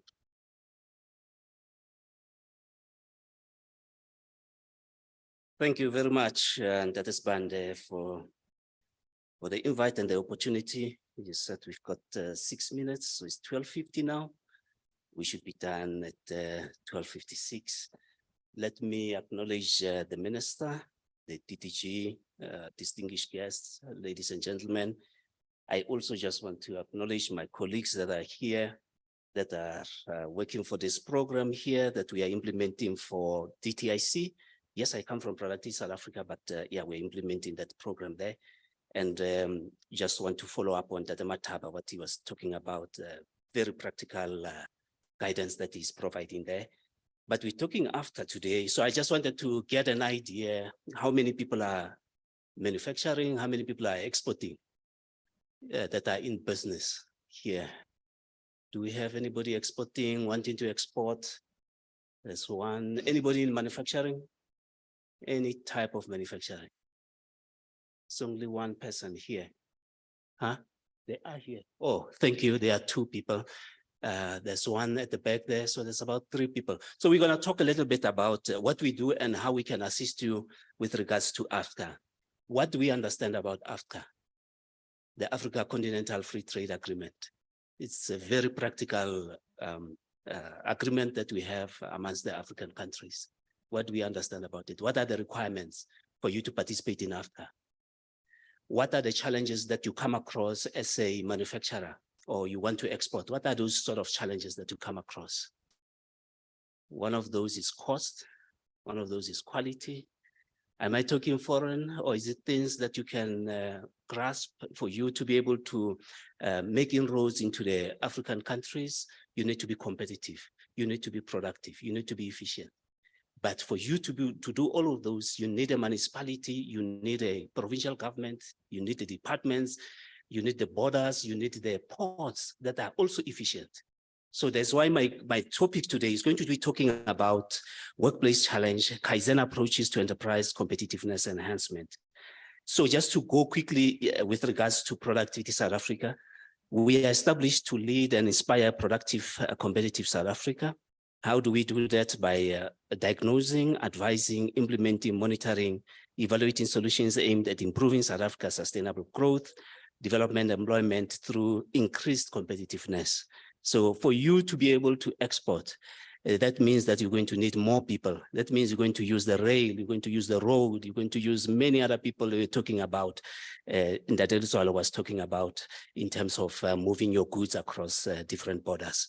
So that's what we're talking about when we talk about increased competitiveness. And then we just want to talk about the Productive South Africa's mandate.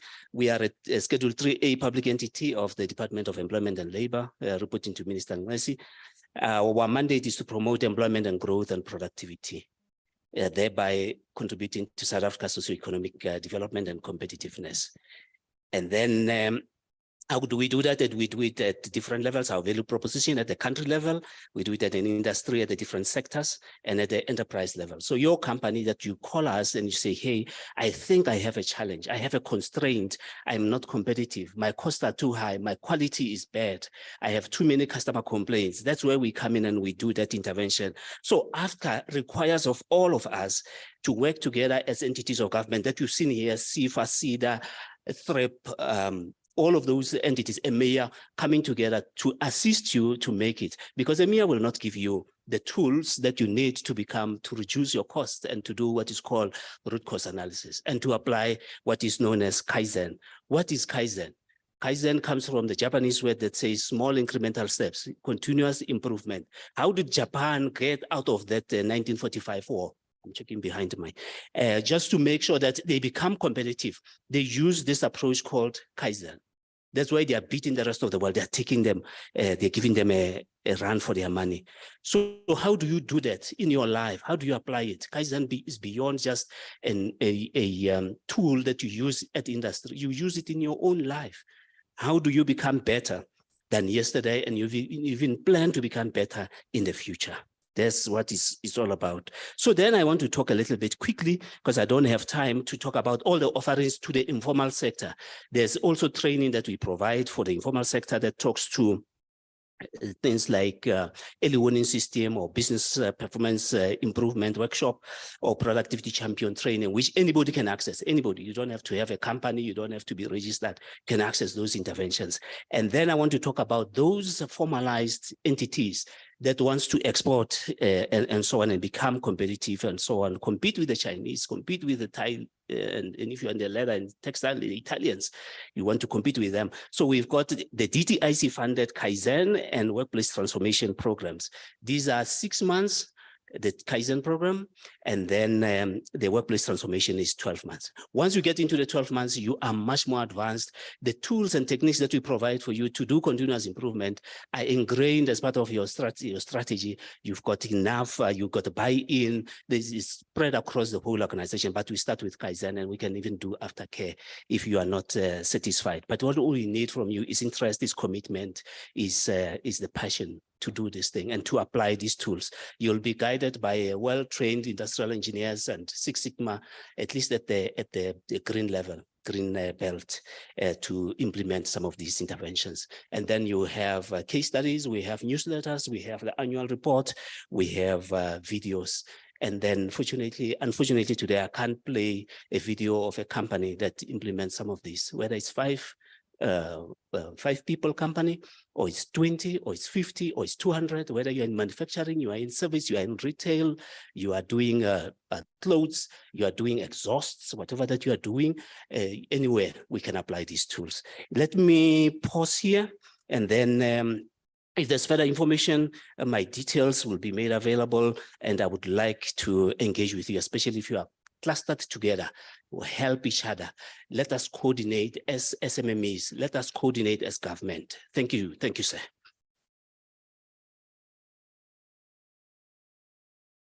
Thank you so much, Mr. Sibejo.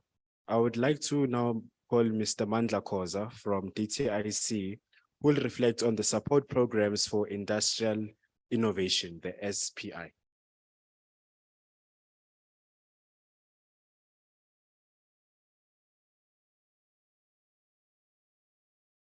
Honorable Minister, colleagues, ladies and gentlemen, how are you this afternoon? You know, it's normally a challenge when you have to be the person who's standing between the audience and lunch, but I will try to be as brief as possible. Okay, what is the support program for industrial innovation? The support program for industrial innovation, also known as SPI, and I'll be referring to it as SPI, it's one of the instruments which the government basically has put in order to share the risk that is associated with coming up with a new product or process. In simple terms, basically to innovate. And Why is that? If you look around us, most of us are having these electronic devices. I can guarantee you 99%, if not 100% of those have been imported, meaning they have not been developed here. So what does that mean? It basically means as a country, we are a consumer of technology, meaning we are not producing enough technology as a country that we can export or consume by ourselves, and we are importing. So basically, SPY is an incentive that basically shares the risks that are associated with coming up with new products or processes to turn things around, that we find ourselves participating in the other scheme my colleague was talking about, wherein we are now exporting. So where does SPY begin? SPY basically focuses specifically on the development phase, which basically starts where now you have a blueprint for development, meaning you've done your research. If you want to make a product like a cell phone as an example, I'll just use the cell phone as an example. If you want to make a product like that, you might be having a big one that basically you've hooked a camera, you've hooked a computer, and you can see that this thing works. Now, how do I package it? How do I make it to be a small product that I can put in the market? And then we basically share the costs that are associated with such a development. All right, what are the things that we look at? When we assess an application, we look at the technical or technological innovation. What sets this development that you want to do apart, from what is available in the market. So if you are in the ICT space, as an example, of course, with technology, we're not only limiting it to the ICT space, it could be across the board. All right. So using the ICT as an example, we are going, when you bring in your application, we'll ask you to identify your competitors and tell us what is it that sets you apart from those competitors. We'll also look at the economic merit of whatever that you want to do. And why is that? Remember, you are funded by taxpayers' money. And in return, you need to then be able to commercialize it and then pay tax yourself, and whoever that would have employed, which basically circulates that funding. And then we're going to look at your managerial capabilities. If you are doing a software project, or you are doing a project in the civil space, you need to have it as well as capacity. And then lastly, we're going to request you to also put your own contribution, because this program is a cost sharing program. All right. When assessing these applications, we do look, as I indicated, at innovation, and just I'm afraid of the program director, so I'll just move quickly. In assessing the project, I indicated that we look at innovation, and in terms of our definition, we're looking at innovation, be it incremental innovation, which is basically improvement of something that already exists, or be it novel or radical, which is something that is completely new. In terms of then the requirements, we would like to have the development happening in South Africa for obvious reasons that we would like to have the South African taxpayers' money basically benefiting South Africans. So we'd like also that the development and subsequent production should take place in South Africa, and the intellectual property that basically is developed, okay, resides in a South African registered enterprise. Now, let me shoot specifically to the schemes. There's two schemes. There's the product process development scheme. Please don't read too much into the names. These names were just to try and distinguish the two schemes. We have the product process scheme, and then process development scheme, and we have the matching scheme. The product process development scheme is specifically for small enterprises in terms of the Small Business Act. It takes the form of a grant of between 50 to 85%. And if you meet certain priority areas that we are looking at, like having ownership by women, people with disabilities, or by Blacks, then you qualify for, you know, a much more bigger grant. The maximum for that scheme is 2 million. And then the other scheme is the matching scheme, which has a maximum of 5 million. It also takes the form of a cost sharing grant. And the maximum basically that you can get if you've got more than 50% ownership by Blacks, then you basically qualify for the maximum grant percentage of 75%, which means if your project was basically 1 million, we will provide 750 and you'll have to contribute the 150. And what do we cover? We cover the direct labor, direct material, direct subcontracting, as well as capital equipment if you need molds to make, you know, some of your product structures, we assist that, and then the cost of lodging a patent. I will leave it at that. Thank you. Thank you. Thank you so much, Mr. Koza. I'm sorry, my seniors are telling me we have to keep account of the time.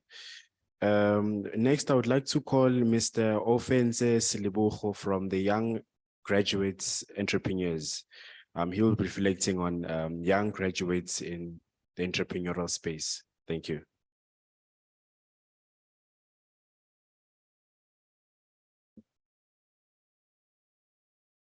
This way.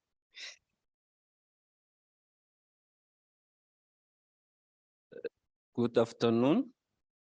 I've been told that I only have 2 minutes, so I will just wrap up fast. My name is Ofense Silibucho from Bokoni Bophirima, Mafikeng. I'm currently intern at DPSA under service delivery. I'm not alone. Okay, I'm not alone. I'm with my team, but they are joining virtual. Okay. Okay, I will be doing the young graduate entrepreneur. Okay, I'll just do the, okay, I'll start with the presentation, the mission, vision, purpose, problem statement, activity, and implications. On the introduction, I'll just take you through what do we do at Young Graduate Entrepreneurs. Young Graduate Entrepreneur is a non-profit organization whose purpose is to harness on the skill set and capabilities of young people in order to improve socio-economic condition of communities. Okay. The vision of our organization is an Afrocentric approach towards building sustainable livelihood in Africa.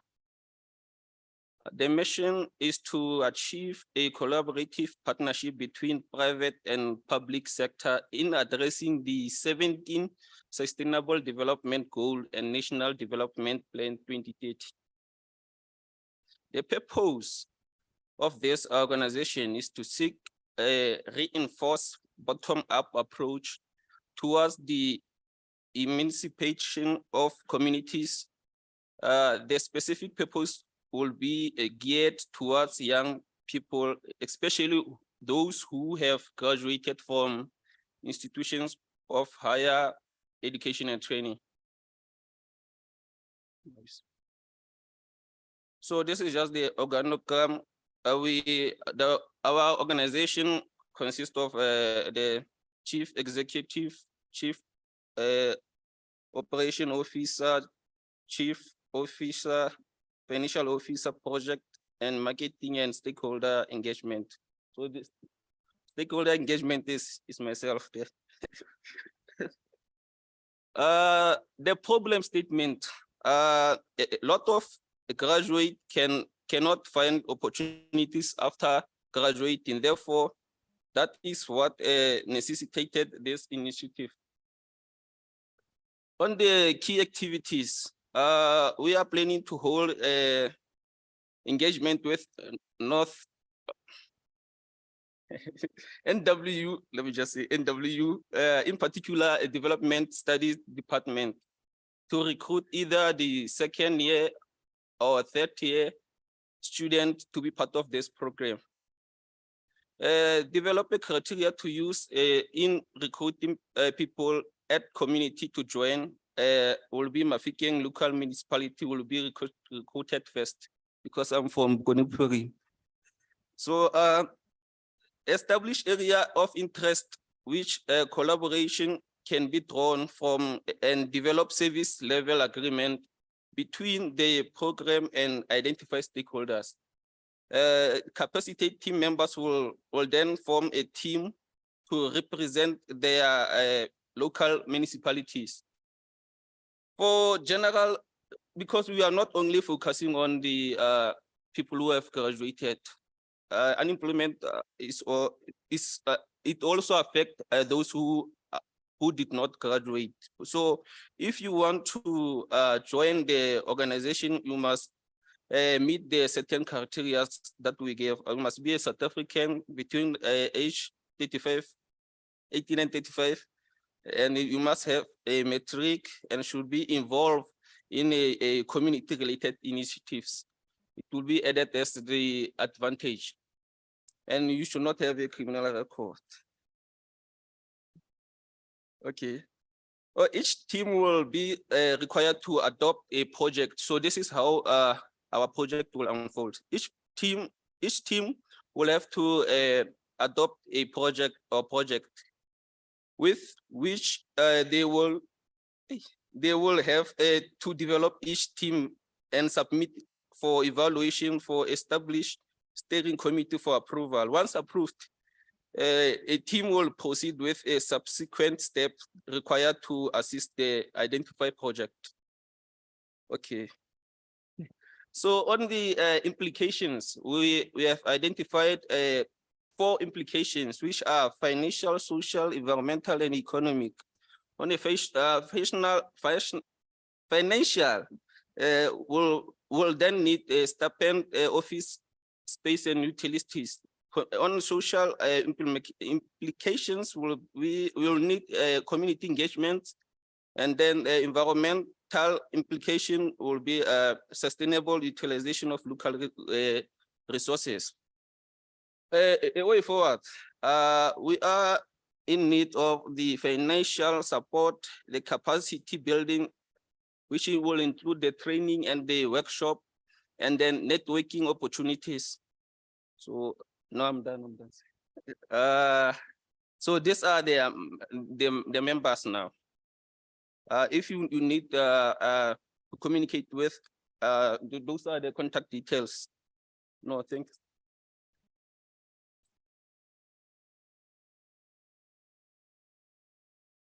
Thank you so much, Mr. Selebogo, on your reflection. And I believe most of us here who our graduates or doing our last years will be very, very much interested in the program, because we want to be employable after the completion of our respective degrees. Lastly, I would like to call Mr. Rudy Peterson from the University of Johannesburg. He will be reflecting on the role of academia in regional and economic development. Mr. Peterson, can you please ascend to the podium?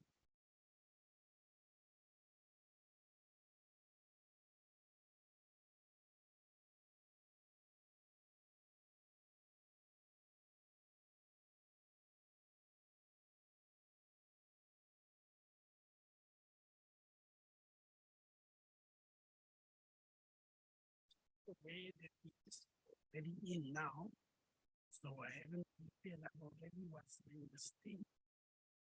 So I'm gonna have to do it because of time. Right? So 6 minutes. Yeah, wait before you start.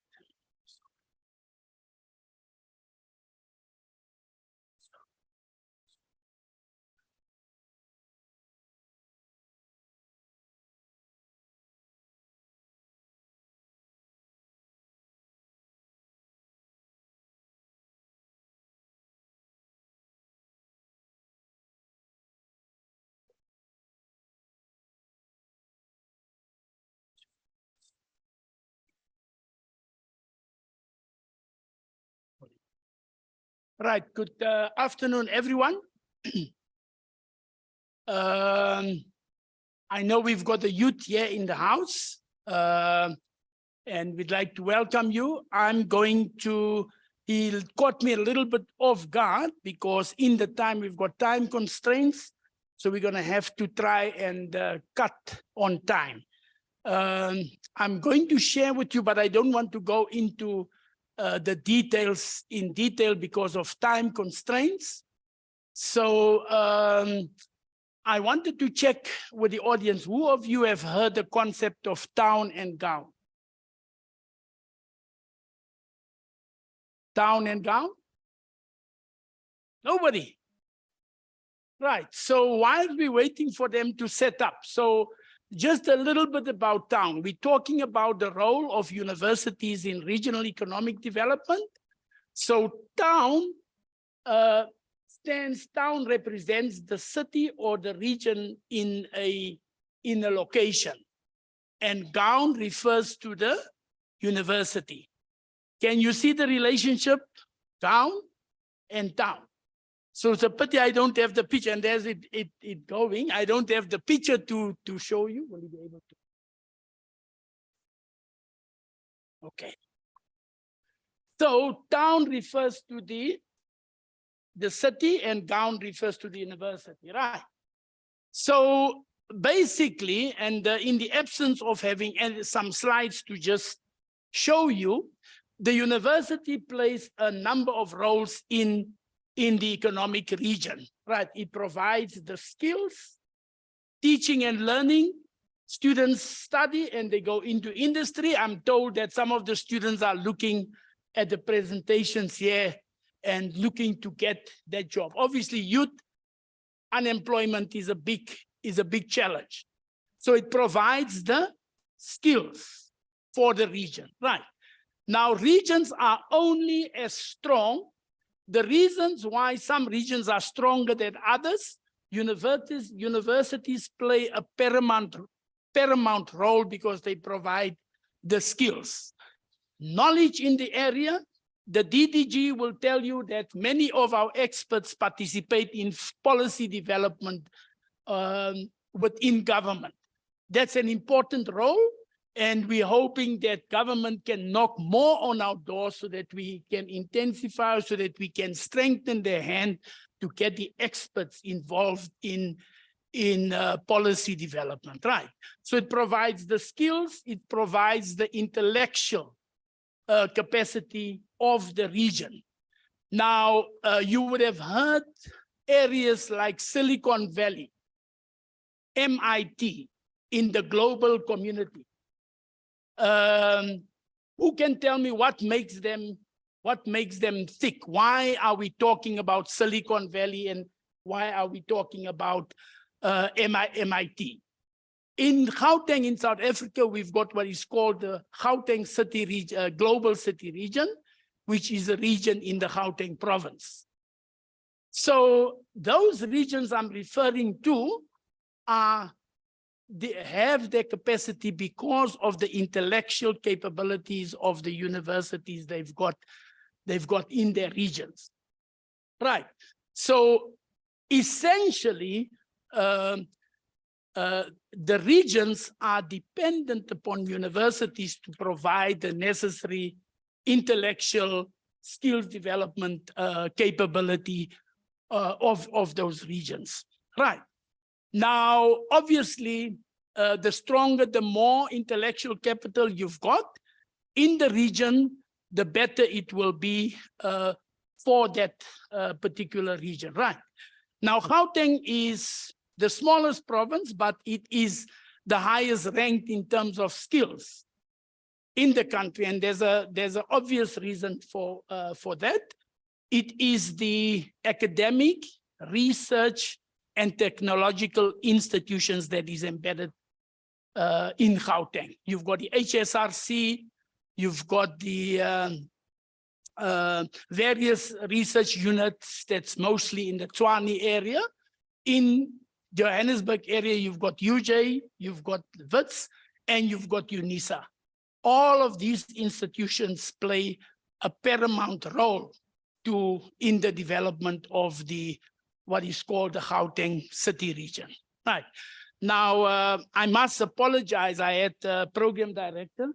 I don't like to speak I like cartoons and I like quotations and I like to have fun during presentations. Unfortunately, I couldn't do that because of the time constraints.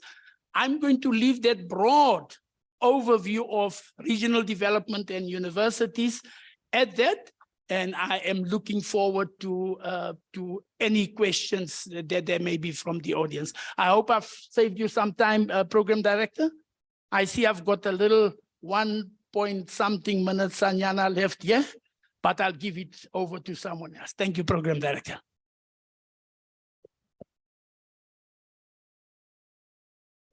Thank you so much, Mr. Peterson. You've given me ample time. So now we are moving to the last part of our program, which is the questions and answer session. I would request even our previous presenters to be seated here at the front, and then whilst they can be able to take questions. So by the show of hands, can I please get some questions? Okay, I'll start with you. So, okay.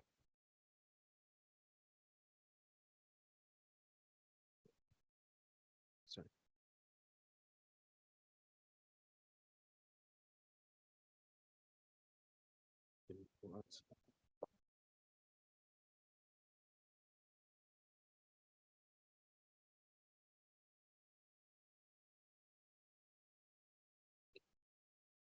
Doesn't roll. Can you please?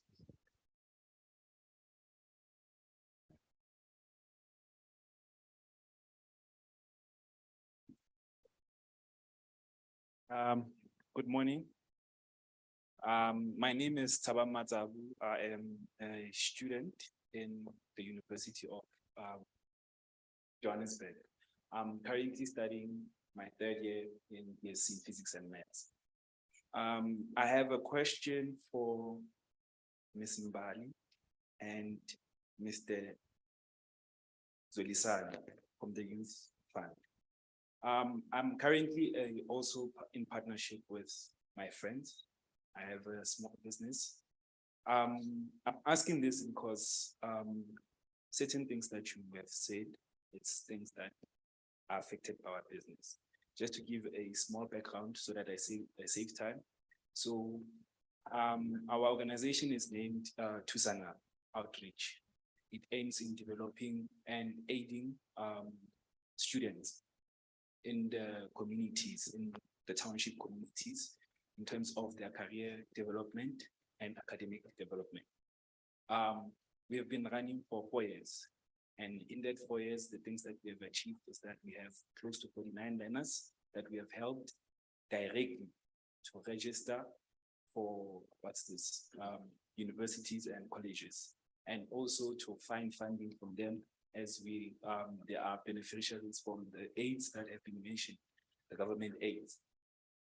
Now, the problems that we're facing, first of all, is that it's a company that we have established that has a blueprint of a large company. But now, because of funding, it limits us. For instance, now we have, for myself, I run 4 portfolios, which now I feel like it could have been run by other people, but we don't have the capacity to hire those people. And then another challenge that we face when it comes to learning, we've developed and came up with a way of helping these learners to learn using technology and data science. So in terms of that, we create activities using Google Forms. Not Google Forms, MS Forms. From those MS Forms, it translates in giving us data and towards being problem specific towards the learners, like one learner his or her own challenges. So my question to you, I'll start with Mr. Zolisani from the Youth Fund, is that some of the things that you have mentioned, like paying off, salaries, helping us to acquire, infrastructure in order for us to grow.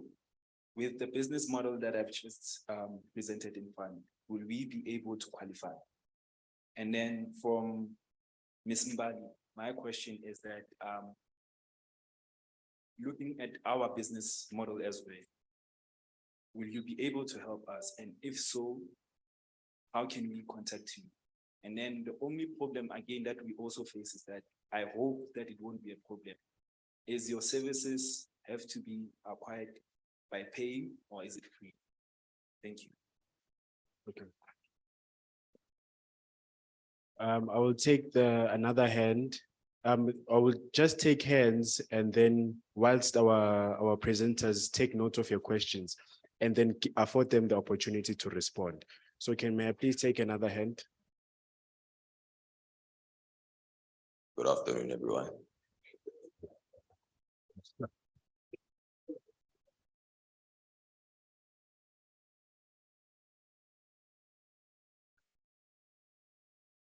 Still have 10 seconds, I think you can continue. Okay, my question is for you. I only have 2 questions. Since Spring Up Group is also a company, I want to know, 1, how does it benefit from helping SMMEs? And using your company as a prototype, how would you say that you would deal with the challenge of developing your business from an SMME's position in South Africa?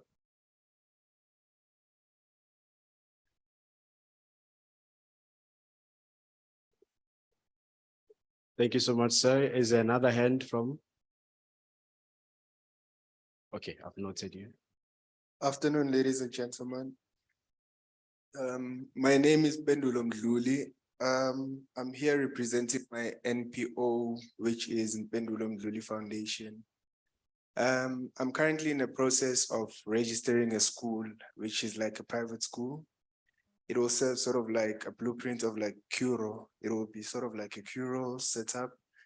The main idea that came in my mind when I wanted to open the school was to help unemployed graduates, but not only unemployed graduates, but unemployed graduates who are majoring in education. Because I'm a qualified BCom, I hold a BCom management degree and also have a PGCE. So I've experienced a lot of challenges in a way because of COVID. When you go to most government departments, they'll tell you of backlogs. That's like an enemy to me. When someone tells me about backlogs, because they'll tell you that they still have backlogs from like 2018, 2019. So they're trying to help those people. So yeah, moving on, I have a question for Ms. Mbadi. I see your company does a really good job when it comes to helping companies in the township. But what I would like to know is that, do you use TIDA? TIDA is Township Economic Development Act, which was introduced by the previous Premier of Gauteng, Premier David Makura, which tries to help SMMEs in the township to grow. And then on the bright side, I also wanted to comment on the statement that Mr. Conrad Sebejo made, that we need municipalities and provincial governments. And in my experience, there's a clash between the two. Municipalities don't work with provincial governments in most times, because one thing that limits the youth, it's bylaws. Bylaws are like a barrier to us, because when you want to open a business at a certain place, they'll tell you that bylaws do not allow you to open or operate a business at a certain place. But then bylaws can be changed. Bylaws can be amended. But then just because I feel like, sorry to say this, but then I feel like most people in high authorities, we don't involve, as government, we don't involve the youth in high authority. So this is a limit to us as the youth. And then moving on, I have, my last question is to SIFA, Mr. Zoli Sanani. My question is that some things are really, on paper, they really look good, but practically so, there are many challenges which we face as the youth when it comes to access to funding. Such things are that, just as I previously mentioned, that COVID really hit us bad. Most of the people in South Africa are blacklisted. And when you're blacklisted, it's a red tape for you to access funding. So does SIFA or other government departments have a strategic plan to help people in youth who are blacklisted? Because most of us, we're not blacklisted because we were owing a lot of money, but we were blacklisted because we were trying to get access to connectivity, getting access to contracts, to access your online education. Due to COVID, we had a lockdown, so we had to stay at home. Most varsities gave data, but the data was never enough. So most people went extra mile to get cell phone contracts and ended up not being able to pay them. So those are red tapes to accessing funds. So yeah, thank you very much. I will take two last hands before I wrap up the first session of the Q&A. Is there any hand from the back? Can I just take one from the back, because I want to record? Okay. Can we please get the mic to the lady at the back, please?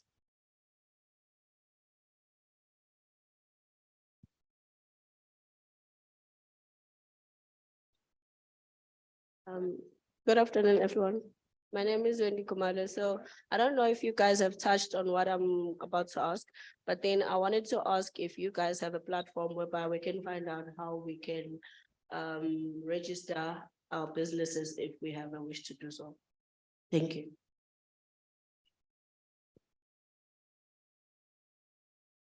Okay, I will take questions from this side of the room. Any questions from the back?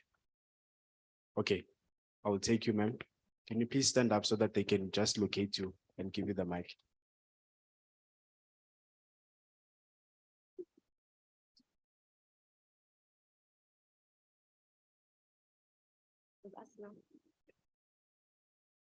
Good afternoon.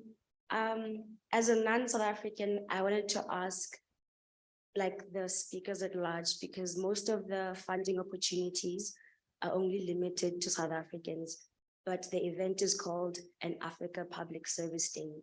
So I just wanted to ask why, so I'm a bit nervous, why it's called that, but a lot of the funding opportunities are only limited to South Africans.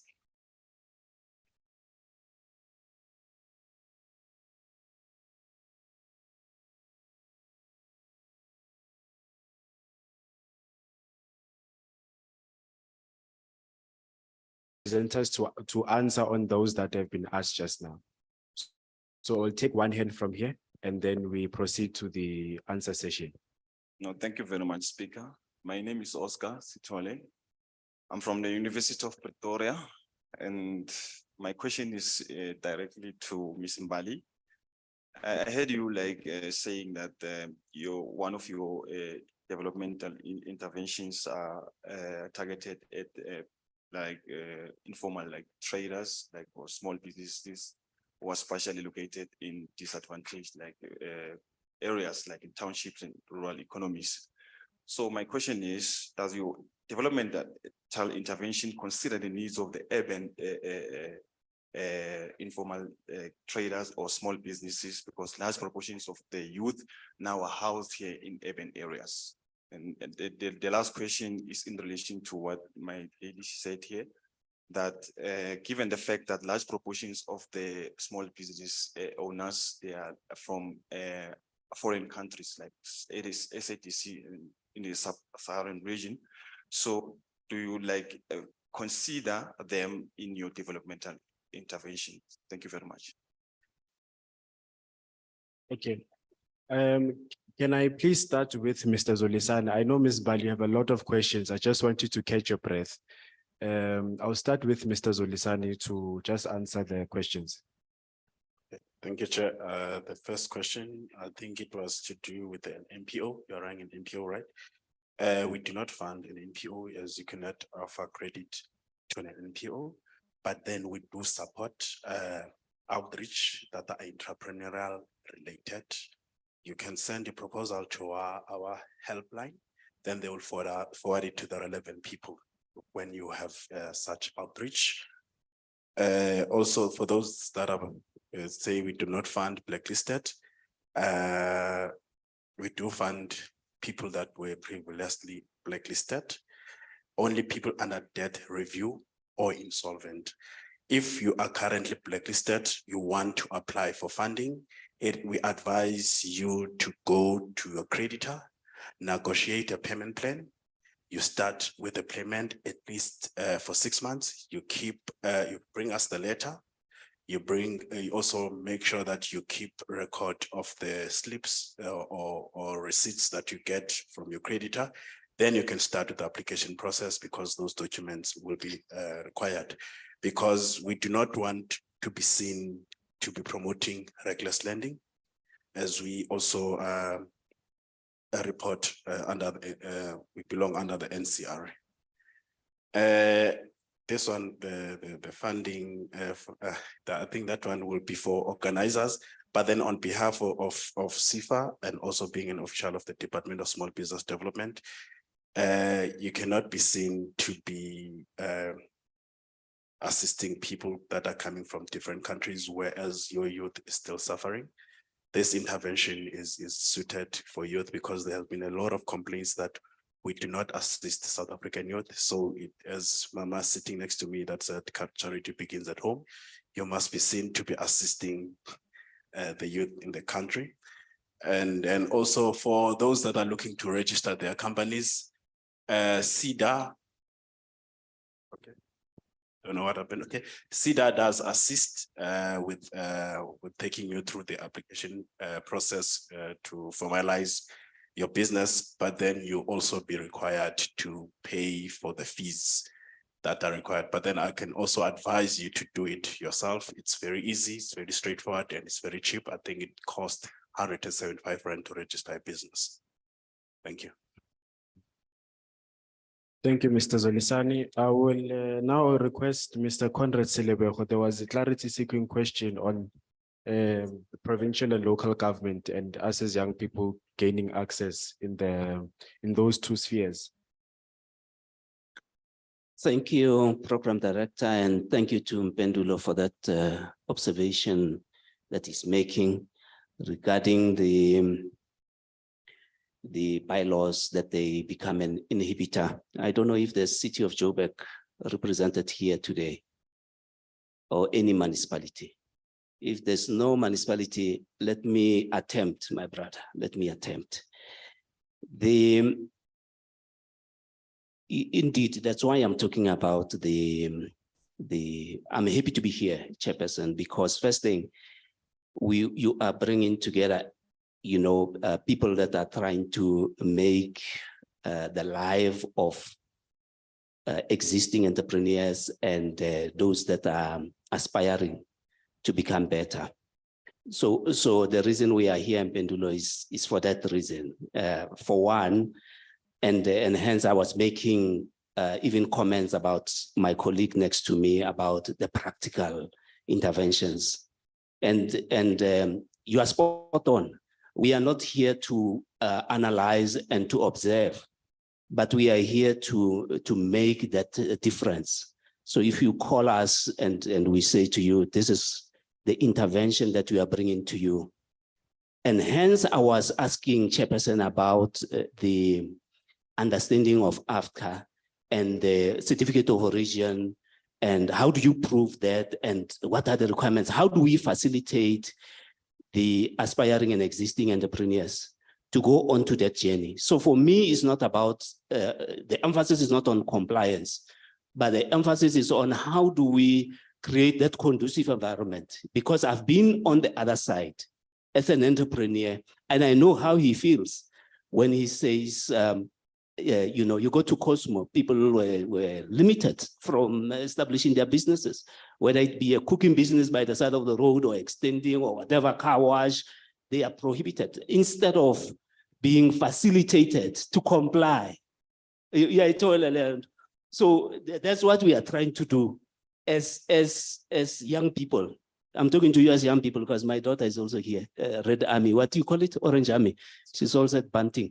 So she's doing industrial design there, and she's gonna come out and says, Papa, I want to start a business. I say, no, you can't do that, you can't do that. There's no one who says, but you can do this, my daughter, and I can guide you. I can take you by the hand, I can take you there. And hence that's why I'm asking, are there officials from the municipality to engage in this discussion? That's why we're coming out here, to understand your needs and your frustrations, and how do we facilitate it? How do we make the environment conducive? Because all we are trying to do, you're not doing crime.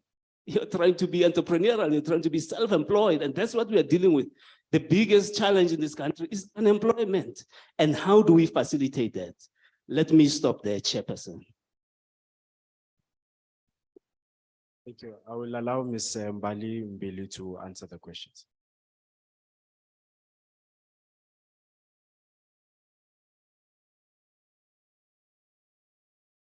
Thank you very much for your questions. I'll start with the first one about funding limitations.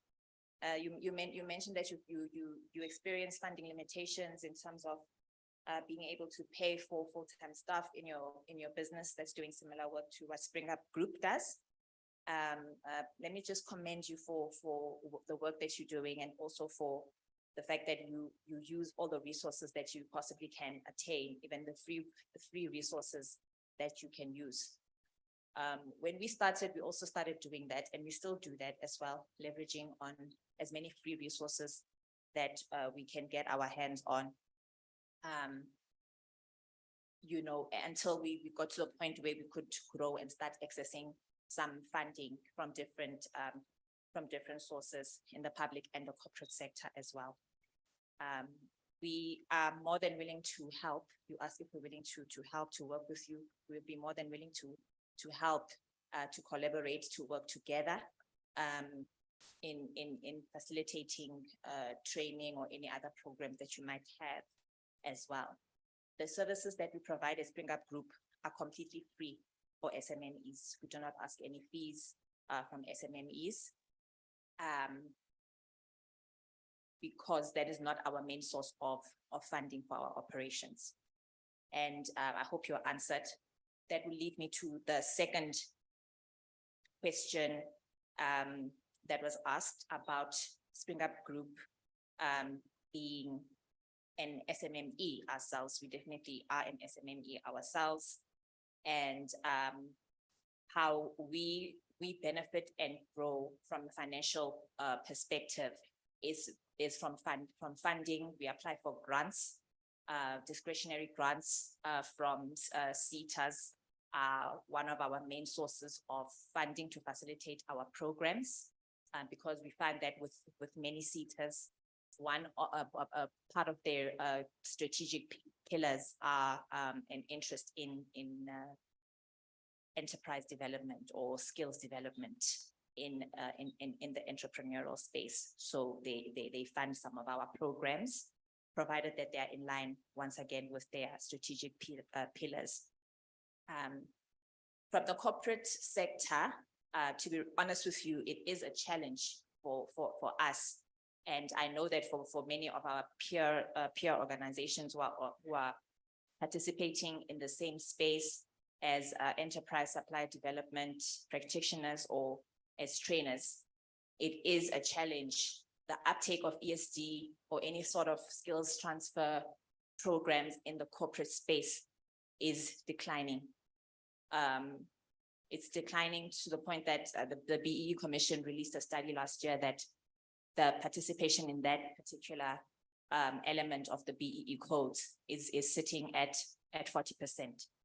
And that is very high. So that means that there's more and more JSE listed companies that don't really have a vested interest in participating or taking responsibility as corporates in using their funds from their businesses to fund programs that help to develop small businesses.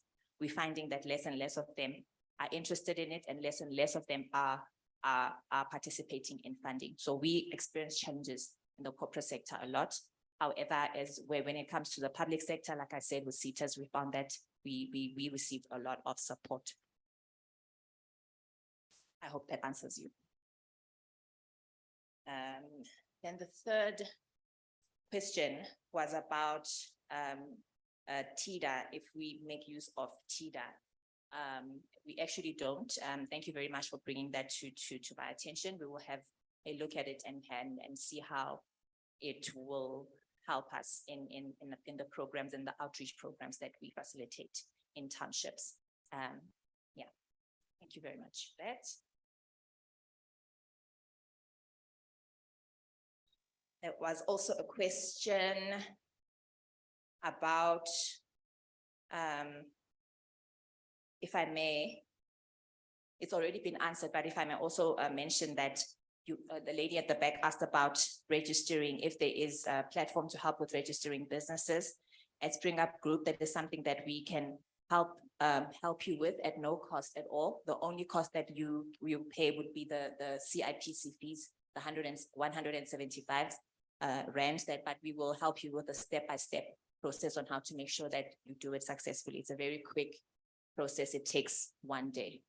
It really takes 1 day to register a company, and we can help you with that. And then finally, there was a question about the informal sector. And if we do consider the urban-based informal sector entrepreneurs. So the work that we do is focused on SMMEs as a whole. A focus on rural and township economies is just a focus area. However, we don't leave out other businesses that are based in urban areas as well. We just choose to focus a lot on rural and township economies because there's a lot of disadvantage there. And we find that it's easier to source and it's a big pool where it's easier for us to find a lot of people that we can help because we're focusing on reach and impact and trying to help as many people as we possibly can. And I might have missed the last part of your question if it was directed at me. Was it? Would you mind repeating the last part, the second part? Because I know your question had 2 parts. You are audible to me.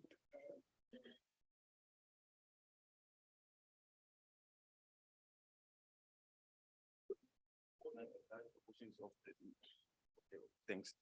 large proportions of the informal traders in South Africa, like are immigrants. And most of them are, I don't know, like to use the word legally, but undocumented. So do you like, in your like developmental like intervention, do you also consider their needs as well? Thank you. Thank you. So unfortunately not, and that is a shortfall. Definitely, it's a valid point that you are raising. And the reason why we have not been able to work with undocumented businesses that are owned by undocumented youth is because of we take them through programs where it is required that they need to be registered, you know, have a South African ID, be registered, the CIPC and all of that. So that is the reason why that I can mention to say why we haven't been able to tap into that. However, it would be something in the future that we would be more than willing to consider. I hope to have answered you. And so I hope that we will be able to share our contact details and our presentation as well, so that you can access it if you would like to reach out to us and if you have any other questions. Thank you very much. All right. There was a question which came from the floor, which asked if non-South Africans can be able to get funding and access to opportunities. So I would like to give it to Mr. from EMEA, and as well as Mr. But I think Mr. Zolis has already answered that one from SIFA. But I would like to really, it was a very valid question in light of that we are celebrating the Africa Free Trade Continental Agreement. So I would like the representative from EMEA to give a clarity description on that question.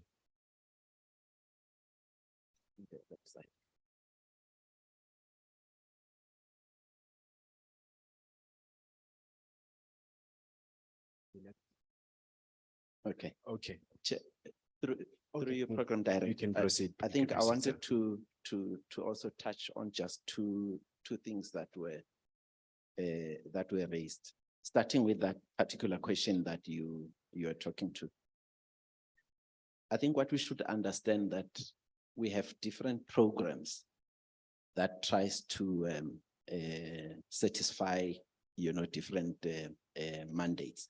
So what is true for one program may not be true for another program.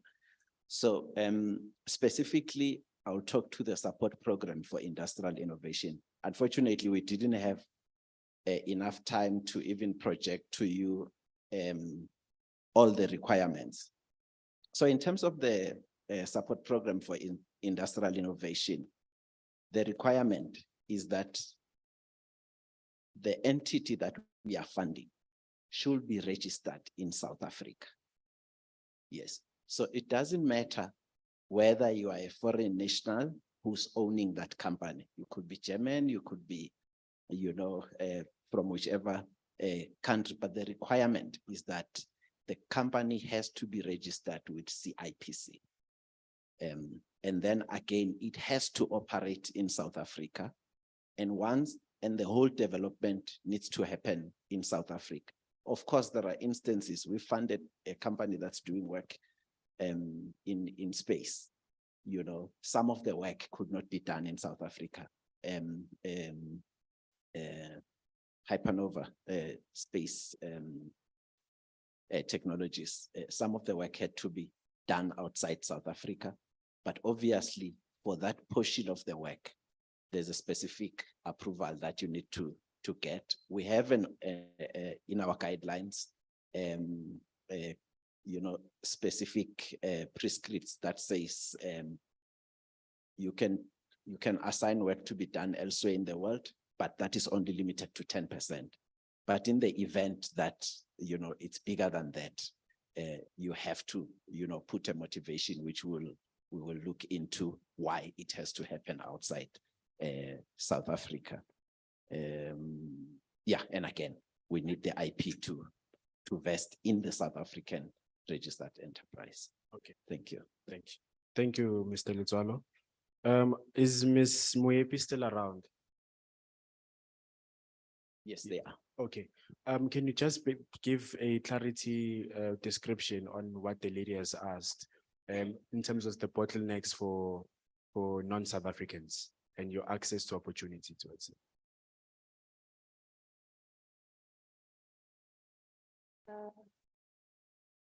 Good afternoon again, it's Lindiwe.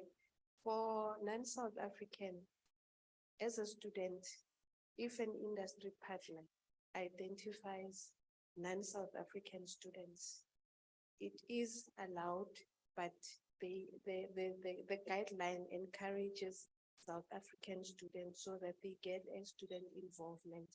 As a student and a graduate, you can go through the application via the industry partner. Thank you. Okay, thank you so much. I would like to ask if there are any questions left, then we can go to the second leg of our question and answer session, and then we wrap it up. Is there any questions from the floor? Program director. Program director. Sorry, I think there were two issues I wanted to address. Okay. The other one related to the whole registration of companies process. I know my colleagues have touched a portion of that. You can actually register yourself as a customer with CIPC and do your own registration. There's also the BIS portal, which you can also do the same. It basically has simplified the whole process, including registering for tax and for, you know, a whole of the other business requirements. Yeah, thank you. Thank you, Mr. Lutwalo. Is there any questions from the floor? Okay. Hello, everyone. My name is Edith, and I'm a student architecture, but I also run like 2 other businesses. So I wanted to ask, like, with the business funding, firstly, I wanted to ask, is it like a loan? And also, okay, I did ask about the details. We'll get them from, I don't know where, but we'll ask. But then also I wanted to ask, like, with the businesses, like, with my business, like, I registered, I think, like 3 years back, mainly because I wanted to get funding and like enter like competitions where like obviously I had to be funded. So I did register with CIPC, and then I think at that time I wasn't really aware about like the annual returns and everything that I had to pay, especially registering under like a small business, because obviously I'm just registering as someone that's trying to get into funding space mainly because I don't really make that much, but been like working for like I think 6 years now, but it's not really making like a lot of revenue.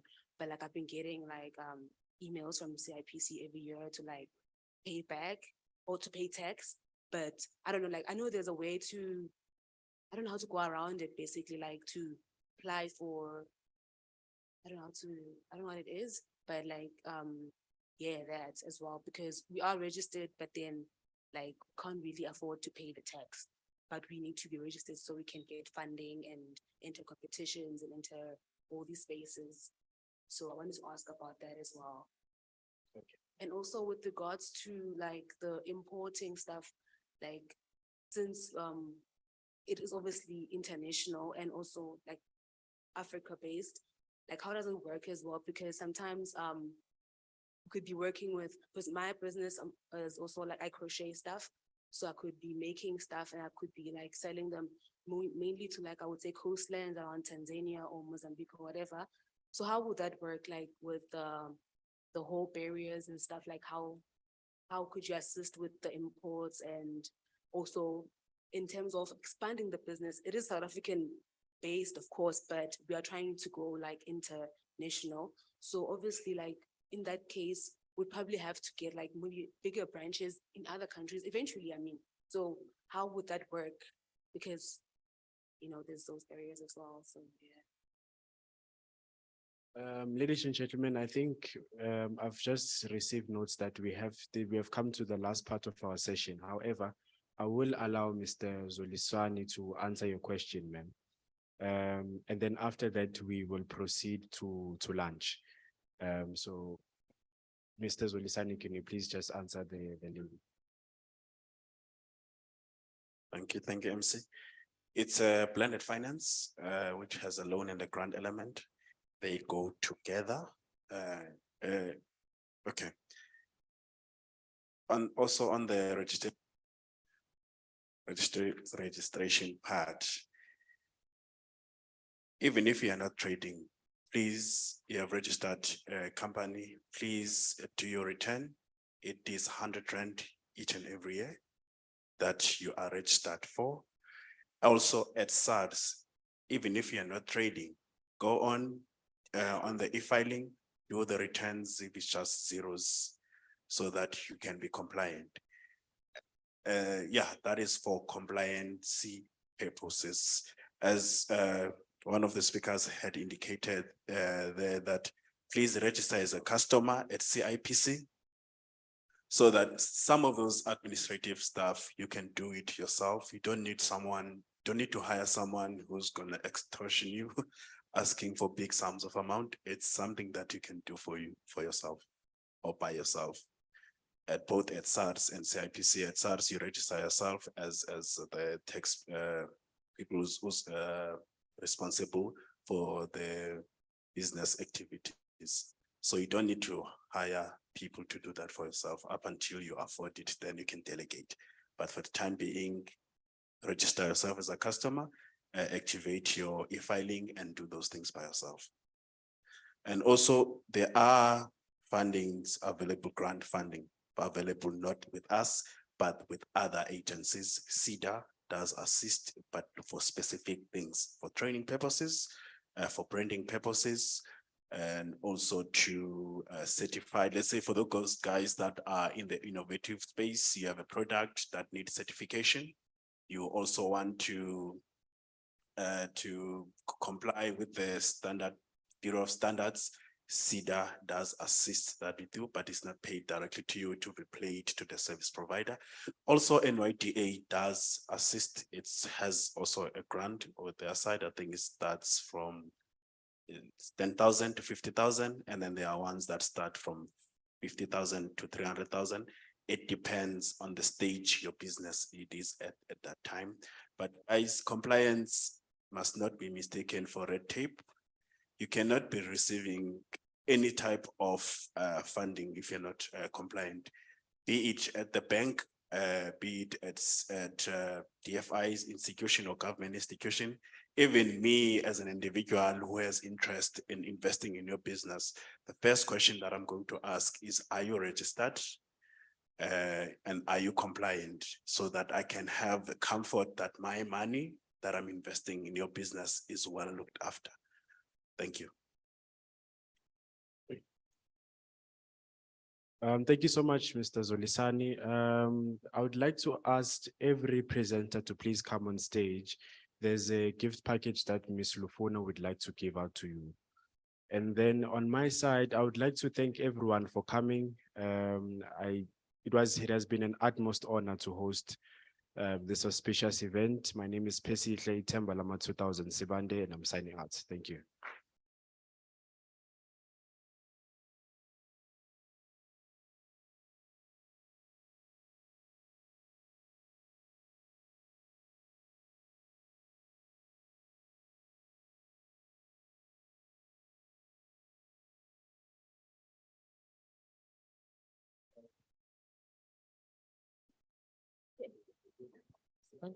Is it on? Can I say something, Mr.? Sorry for this late response. I just wanted to answer the lady who asked the question that she applied for. She opened a company, registered a company, and then she received SMS stating that her company she to pay 100 Rand. Yes. The thing is, I want to advise you that when you do apply, go there, ask information and apply on yourself. Because obviously there were information there on the website. it seems like maybe someone, for example, if you ask someone to go and register on your behalf, they don't say, they don't tell you everything on the registration. So information is there that once you register, if you don't pay the annual returns, you're gonna pay 100 rand and a 50 rand fee. So meaning your company now, they've deregistered it. So meaning if you want to open it to be active, you have to pay the annual returns with a fee of 50 rand. So now what I can say to you is that you have gadgets, you have phones, just check the DTI website. Check the information there. The same way you're doing WhatsApp, the same way you're going through Facebook, there's a lot of information there. Just go through the DTI, you see everything. Just go through the CIPC, you see everything. Just go through the CIFA, see that there's a lot of information for you guys. Everything is there. Thank you so much. Okay, lastly, ladies and gentlemen, Mr. Homo would like to give a comment, and then followed by that will be a vote of thanks from the University of Johannesburg, which will be rendered by Mr. Rudy Peterson, who is the Government and Stakeholder Relations Manager. Thank you.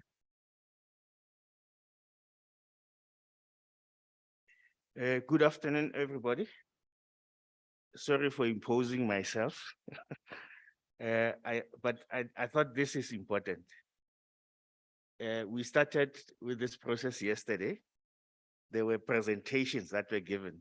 Some of your questions and your concerns are actually answered in those presentations, especially the minister's presentation, the Minister of Trade, Investment and Competition. His presentation will be available to everybody, just as all the other presentations will be made available. So the concerns that you have are largely covered there. But I know that for today, the main thing was to zoom down to the local level, to yourself. We're not talking high level stuff. So my contribution really, or observation that as you were asking questions, I realized that there's a gap. Remember now we were focusing more on the economic development, investments and so on. We're not focusing on other things that government is doing. We have other programs that can address issues like bylaws, issues like policy making, etc.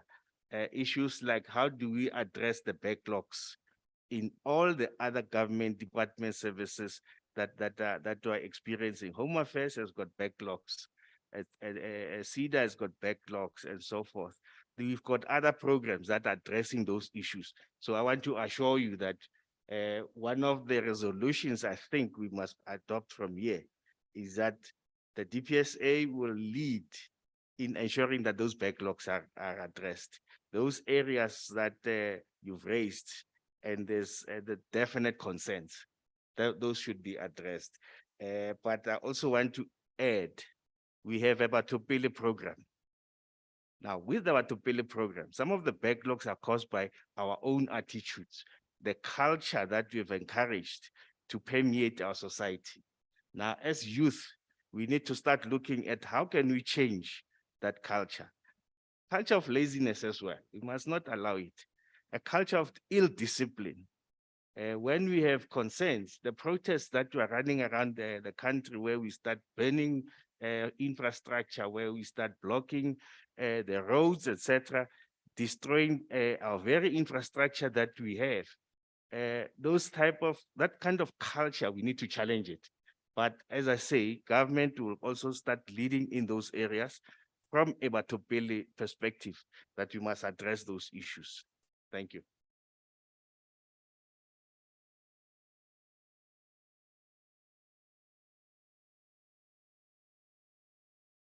Right, good afternoon again. That was really food for thought from the DPN. Very important because we need to have those questions answered. So, ladies and gentlemen, my task is simple to do it's very important to do a vote of thanks. This event did not just happen by chance, but a lot of people put through special effort in the event. So let me start off by thanking our esteemed program director. Wasn't he awesome today? Program director, well done. So there's a saying by Charles Darwin that says, it's not the strongest of the species that thrives, but those more adept to change. Today, UJ made a fundamental adaptation. For that, the first people I want to thank is you in the room. Some of you students have come here at short notice. Some of you may not have been aware of the event, but UJ made a difference today. And we want to thank all of you as you sit here for your coming. Thank you. Right, the minister in absentia, Minister Kivit, for coming to honor this event. The DG, Makasi, Yolisa, and the Deputy DG, Mr. Willie Vukela. I think without your oversight and political oversight role, this event could not be possible. Let's thank them. Right, so UJ embraces excellence, but also with inclusivity. So we don't only teaching and learning and research is at the core, but we believe that we take everyone on board and leave nobody behind. We are indeed an institution of choice, anchored in Africa and dynamically shaping the future.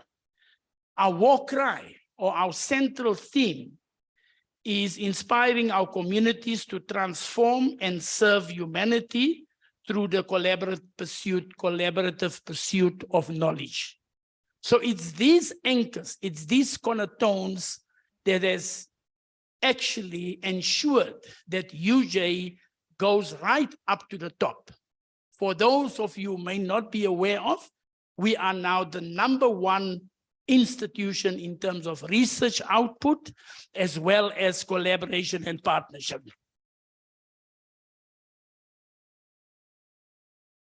Right, presenters, I think our presenters was awesome. You got a world of information and you've been guided how to deal with it. To those of you on the stage here, well done, guys.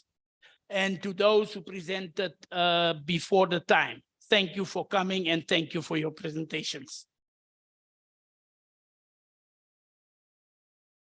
Right, all the exhibitors outside, including the manufacturing excellence of correctional services outside. I'm not sure if some of you are aware, those tables and desks that you see outside was manufactured by correctional services. And they are sold, they are offset to other government departments, but they have been manufactured by correctional services itself. Isn't that awesome?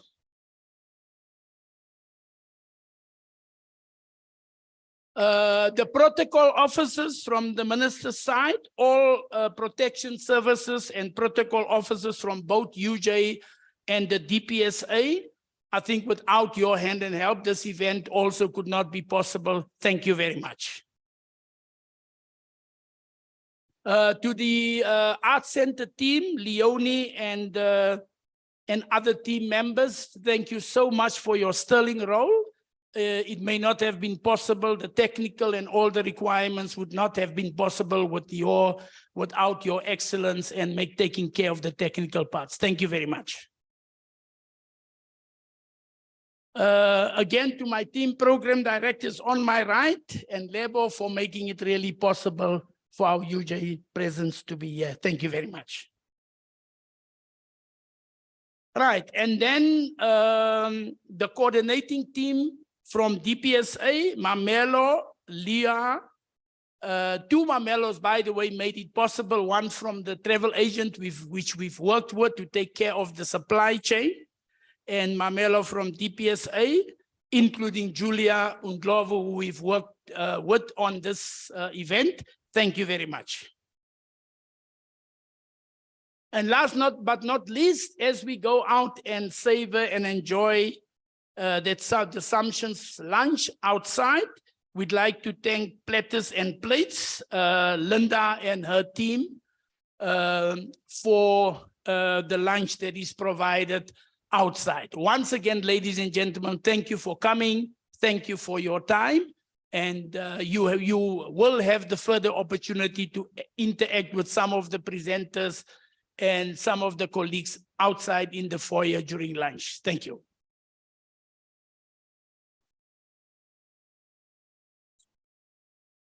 Order, you know, in South Africa, there's a word called order. Order, Madam Speaker. So colleagues, what we are going to do is, I'm told that just to coordinate things properly, we need to go outside to grab our lunch row by row. Do we start front or we start back? Start with the speakers. Okay, can we sit? Can I have these 2 rows here at the front proceed? Thank you very much once again, ladies and gentlemen. Can the others just remain seated? Correct? Sit. Oh, yeah. So you say if we are all outside, less than 2 minutes and then we'll get the rest. I was actually what I said. No, there's a reason why they went to it because it's you. Now, if we the DG presented them, you lose the what's the name of the youth. Hold on, this row, please hold on. Hold on. Good job. You know, we got to talk. And I hope I'm really dire. I'm hoping that whatever you keep you happy, because it's the challenge. And I'm hoping that also people.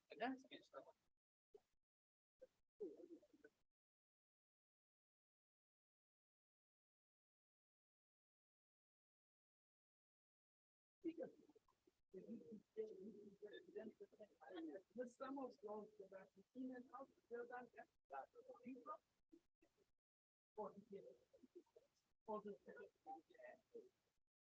So the government is getting to you. We don't know when are you going to think, oh, when are getting, let me not make that remark. I'm withdrawing it right there. What did I want to say? This is well done. Thanks.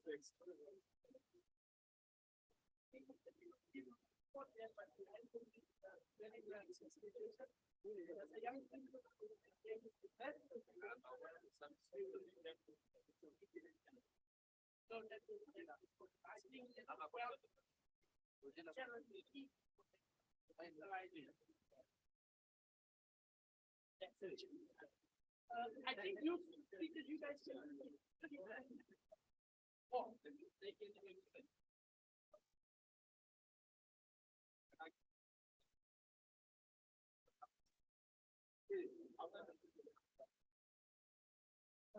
I need.